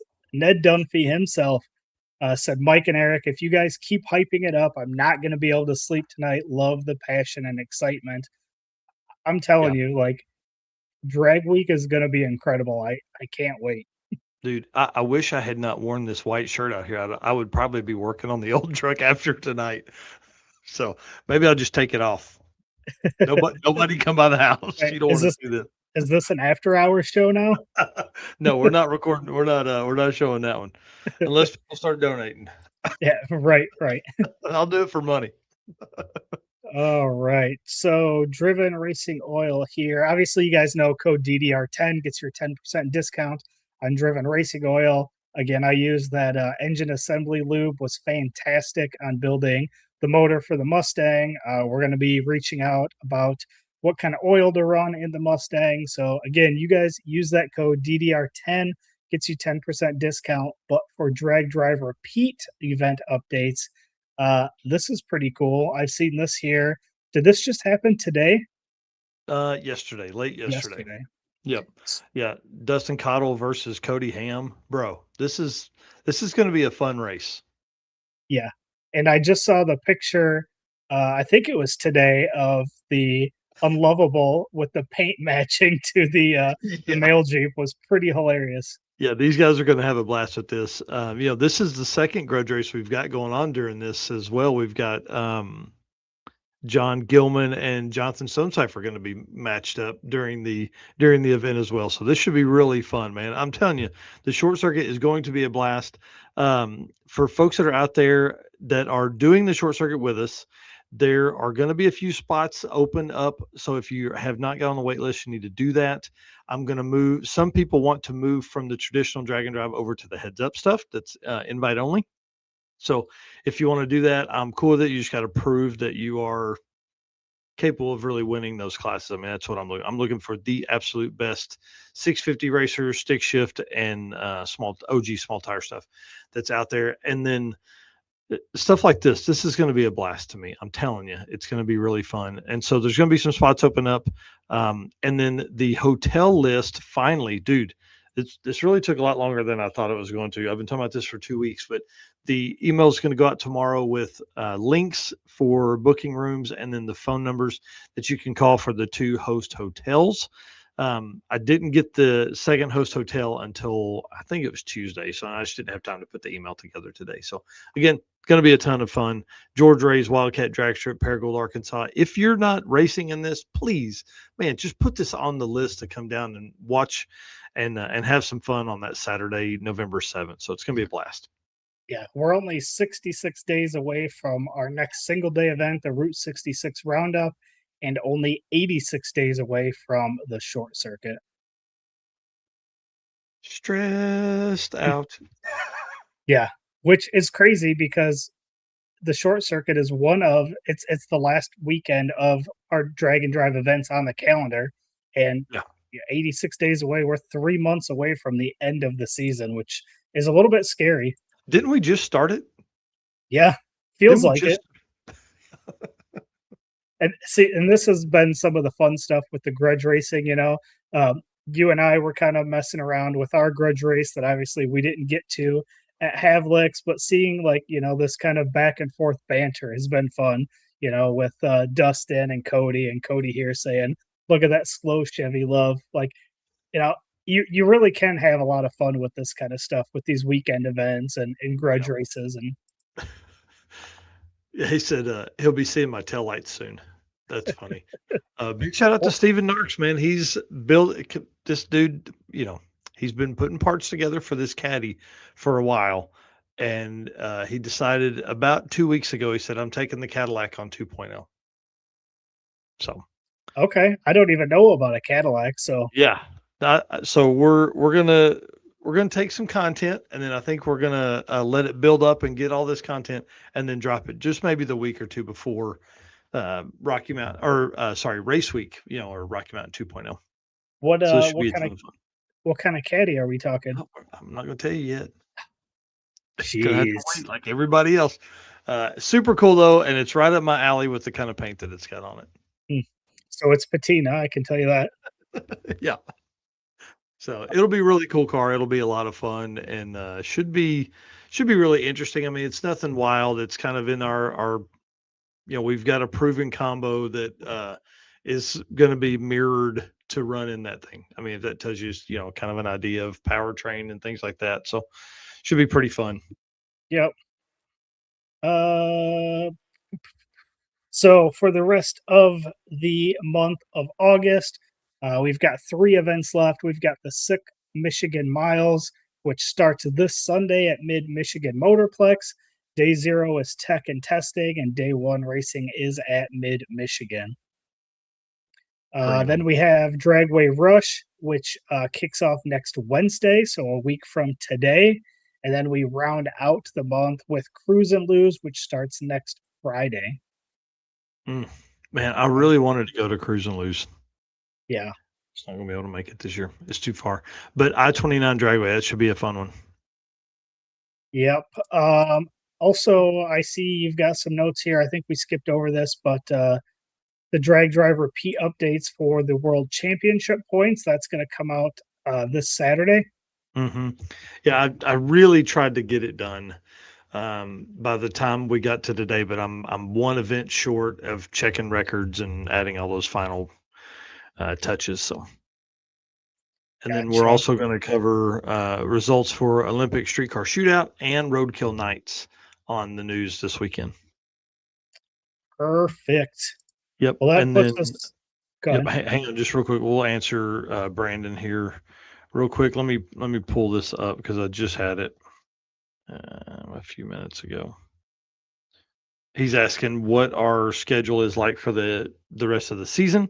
You're doing drag week and hopefully the short circuit. We're kind of trying to figure out how to do that, right? I don't remember how much vacation time you have left. Yep, my plans right now is drag week. Probably 1 to 2 days of 666 if I can get to the track here in Illinois. Then the short circuit and PRI is kind of my plans for the rest of the season.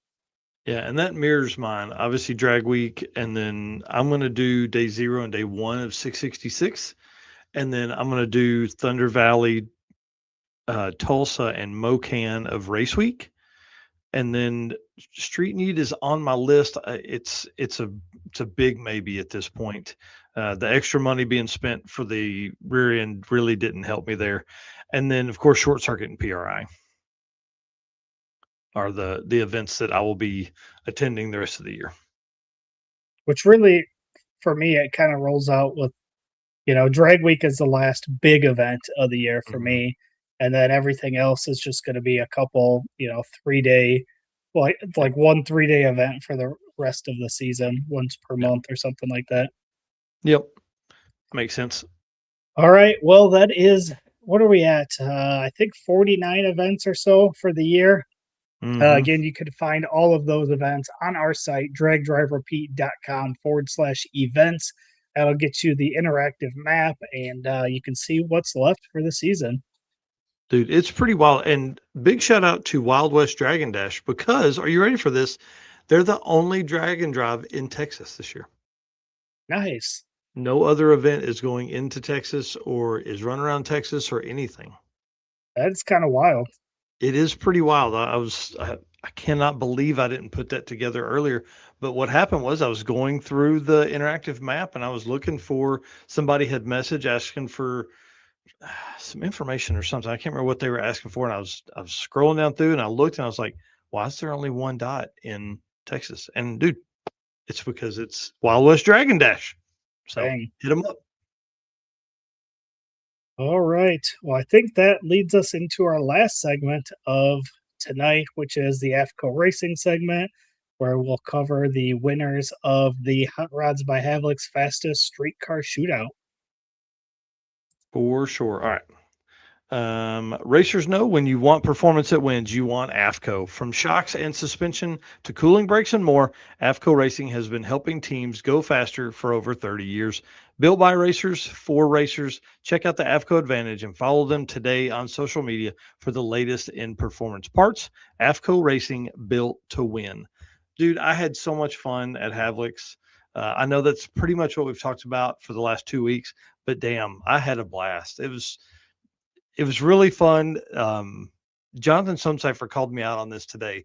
He said, you like the hard shit more than you should. Because the correct answer for the rear axle would have been to find a local rear end shop and have them rebuild it. Yeah. That was the answer. Okay. But here's the thing, just like you talked about with Larry, when you're in that day 4, you just drove how many hours and that happens and Yep. you got there late, like, I'm not saying we made the wrong decision or the right decision, but like, at that point your brain is just going, what do we got to do to get this put back together, right? Yeah. And you checked measurements and everything and found a rear end that would, at the time, we thought was going to work. It was the right length and everything, and boy, it worked, but it took a lot of work for us to get that where it needed to Yeah. be. Well, and the hardest part I feel like is I had not done any of that kind of stuff in the past. I haven't done a ton of Dragon Drives, and the two that I did in the cart, both years it broke, and we didn't fix it because it was so late in the week. There was no way to get a transmission in the cart, get one pulled from a car in the cart, and back to Oklahoma City in time. So we weren't going to be able to do it there. And I don't remember what the problem was the first time. I think the first time we didn't finish because I ended up saving Jonathan Sumcipher. We had to drive back to Tulsa to get the truck and trailer.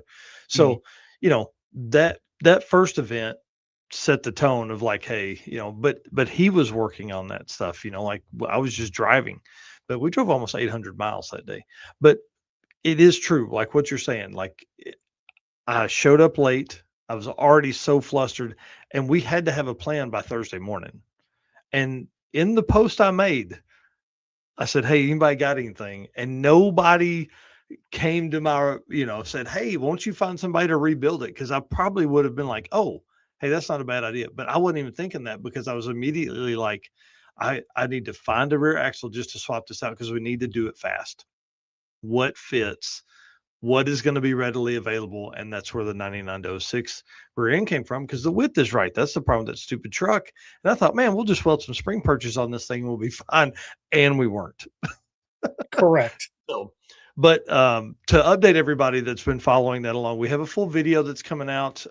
Brian's got it's in my queue to watch tonight, to for editing purposes and all that stuff. And so once I get that done, he makes a few changes. We'll have it out. But essentially, it should have been way easier than what it was. I thought we could just weld some spring purchase on and go. Definitely not the case. A lot of shit in the way, a lot of stuff, a lot of much harder than it should have been. But since then, my brother and I have decided we're going to go ahead and run that rear axle in the truck instead of rebuilding the one that came out of it, just simply because of cost. And I'm changing over to a new frame at the end of the year, anyways. So I don't want to spend 12 or $1,500 on this axle when I can spend 300 on the one in there. So we're going to have some more footage that'll come from that. But again, here I am. I haven't worked on it this week at all because I've been trying to get caught back up and get ahead. And then tomorrow, I'm trying to get at least it pulled down to where I can get it worked on and get centered back up, get everything figured out, because shortening a drive shaft's $150 instead of having a whole new drive shaft made of $400. Got to get brakes and all that kind of stuff. So I got to get to work for that, because I don't want to run into the situation where we're up against the wall again, where I've got to make hard decisions and spend too much money. So the thrash before you end up at an event, because I'm coming back in the old truck to drag week, dadgummit. That's what I want to do. So anyways, updates there. So let's run through winners of the class, and we'll kind of tell some stories about some of the drag and drive guys. I'll let you get us kicked off. All right. First class here, the Quick Performance Nostalgia Outlaw was won by Michael Stanley. And second place was Bruce Polos. I never remember how to pronounce it. Both super cool cars, by the way. Definitely love Bruce's burnouts, bro. That guy will go 600 feet. He ain't scared at all. Correct. That is 100% correct. Yeah. And then Annette Summer Racing Exhibition Shootout. Keith McCoy took the win in that one over Thomas Heatley. Mickey Thompson Tires and Wheels Pro Street was won by Glenn Hunter. And second place was Nick Cryer. I actually kind of forgot about this until just now. Nick didn't make the final round, so be curious to reach out and see what happened, because he was in the staging lanes for that finals, and then when Glenn came up, I saw them wave off and that just let him run a single run. So definitely probably have to reach out and kind of see what happened to that. Yeah, definitely. Yeah, let's do that. I'll do that tonight, or you can do it tonight or whatever. Hot Rods by Havlik, the Nostalgia Pro Street, one of my favorite classes. This is cool. Mike Mackey takes the win in that one, followed up by Rob Seaton in one of the nicest blue Camaros. It's in this shot here, I think. Yep. Man, that car is so nice. Yep, that was a good race, too. Mm-hmm. The Larson Race Cars 10-5 Outlaw was won by Jerry Kniesel over Will Fair, which was another great race. Yeah, dude, nitrous on turbo stuff, man, I'm all over it. And Will Fair, third overall at Drag Week 2025 is pretty badass. Yeah. Racetronics USA Super Street class. This is just again a heads up class. Sam Calillo in the Grand National, and then Kyle Morris in the small block Ford powered Mustang. Dude, two drag and drive guys battling it out in a regular heads up class. Yeah, and something happened. Again, not sure what happened to Kyle on that pass, but I don't know if he spun the tires or shook the tires, but he got out and was out of it pretty quick after that. Yep. The Driven Racing Oil True Street was won by Bill Schwartz. Obviously, the beautiful Chevelle, which if I remember correctly, he actually lost to CJ Durbin, but he ran too quick. He had an 850 cage and ran like an 846, which put Bill back in it, and then Bill ended up going on to finish and win it, which is awesome to see. Obviously, feel bad for CJ, but that's the way it goes sometimes. Second place in this one was Brad Ray. That's awesome. Great Lakes Racecraft Naturally Aspirated Shootout. Our boy Randy Fuller taking them down. Man, it was awesome. He took on Chris Roscoe, and Chris Roscoe hasn't done a drag and drive in the last few years, but man, that guy is no joke. I think maybe me and you were in the car, or maybe it was me and Jesse Fox. Chris was on a deserted, uh, it wasn't a truck, like a truck parking deal on the side of the road one time, tearing the heads off of that Camaro on a drag and drive. I think it was Drag Week 22, maybe. Yeah. So he big dude, badass. Yeah. And Randy Fuller, that Mustang, obviously Ed Enzer's old car, which I don't know. Did you talk to Ed at all at Havlik's? He was there. Yep. Yeah, I And, can't stay away from that guy. He's probably tired of me. that car is just so nice and it sounds amazing. Hmm. Yeah, I agree completely. Next up, the Delta Pag Quick 8 Drag and Drive Big Tire, won by Larry Larson over Joe Barry. Dude, this was a final that was badass. Yeah. I don't remember who Joe Barry ran. I think Joe Barry ran Nick Cryer. No, maybe Joe drew a bye. I can't remember. Or maybe Joe Barry raced Tom McGilton, and that's I think when Tom blew his stuff up. But this race was really cool because it was I mean, these guys are OGs. Like, Joe had done so many events back in the day. Larry done so many events back in the day, lined up side by side. I, made a couple videos of it, and man, it's just really cool to see that kind of stuff go down. And of course, that's the pass where Larry ran a 620. I mean, or 617. It was badass to watch that thing go, and it just looked. I hate to say easy, but it went straight. It just did its job. Rocky Mountain Race Week Quick 8 Drag and Drive Small Tire, taken by our boy Glenn Hunter over Kyle Morris. Dude, this was a pretty good race here. Glenn, obviously the car that had the advantage for sure, out ahead by more than a second if you're looking at ETs. But Glenn Hunter took the win in that one as well. Yep. And the Drag Drive Repeat All-In Drag and Drive class.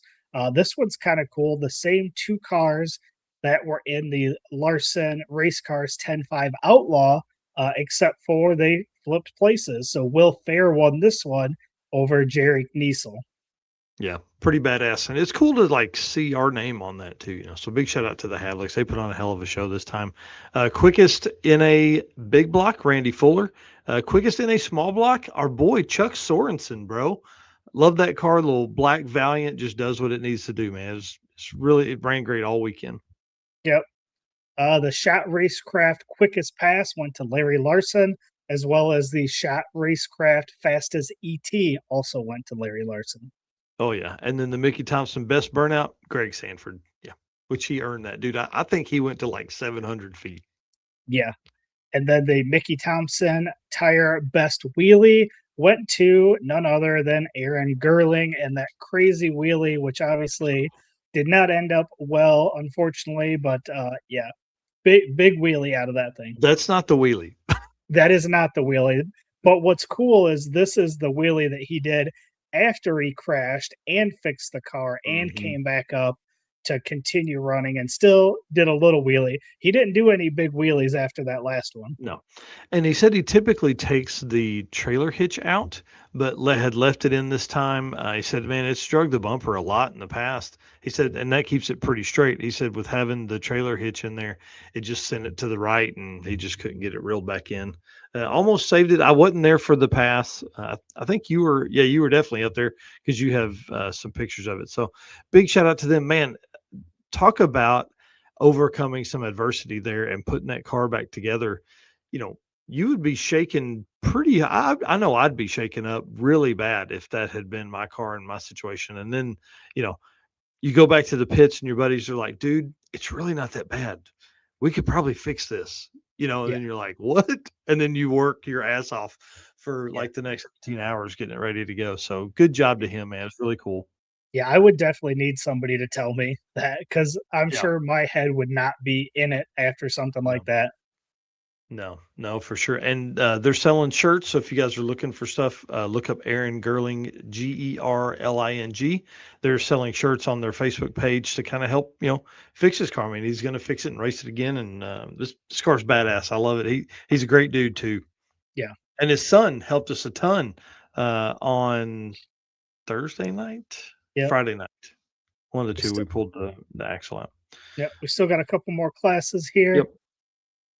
Rob Sheasley Trucking 850 Index, our boy Dustin Peterson, my drag and drive daddy, helping make sure I stayed alive, and we had all the tools we needed, man. Big shout out to him. He won that class with like an 853 or 852 something over an 856. I mean, it was a really close race between him and Bill Shores. Yep. The Paris Custom Automotive 950 Index, Rich Billman, Snafu Rich, taking that one over Joey Jarks, who I actually saw in the comments here earlier tonight. Yeah. Dude, another two drag and drive guys out there duking it out.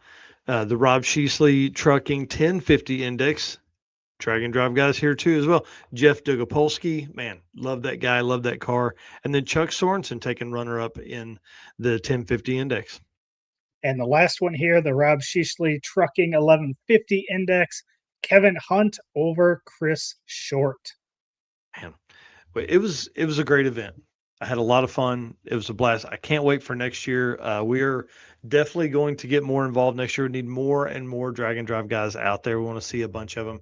The cool thing I think about this setup is it's kind of like heads up hustle. It allows guys to get some heads up time in when they're out there and do that stuff. So big shout out to them. Big shout out to the Havliks for hosting this thing. They do such a great job promoting it. And to have 40 cars not show up and still have that many there, it's pretty badass. Yep. I didn't get a final number on photos I took for the weekend, so I'll have to get that. I know it wasn't as much as I typically do just because of the amount of time we worked on the truck. But when it came to the final day of racing, I did leave you for a little while and let you work on it by yourself while I went and got elimination. So definitely still have a ton of photos to come. Again, I posted a bunch of teasers on my personal Facebook, and everything going forward will be posted to albums on Drag Drive Repeat. And as I complete those albums, they will go on to the Pixie Set site and will be available for purchase. So those should be coming pretty quick. I'm going to finish up Havlik's, and then I'll jump back to 6 summer photos, kind of like I did last year. Yeah, nice. All right. Well, Saturday is going to be a great show. We're going to do Drag and Drive World Champion points updates. We're going to do Olympic Streetcar Shootout results. And we're going to talk about Roadkill Nights because if I saw the post right, Tom Bailey's won the big tire class 4 years in a row. Oh, man. So, again, I have to, go through and do all of that research, but pretty badass if I read that right. So, and then Dirty Panda says he's mainly on video. Sorry, I do need to get more pictures done. Yep. His stuff has been incredible. The editing ability he's had has been really, really good. And of course we should have day 2 out, day 2 coverage from, our Drag Driver Pete coverage should be dropping in the next day or so as well. So we've already got day 0 and day 1 out.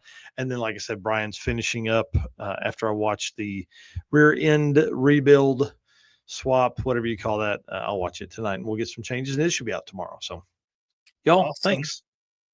Yeah. All right, dude, send us out. All right. Once again, appreciate all of our race car friends for being in here tonight. Everybody that tuned in.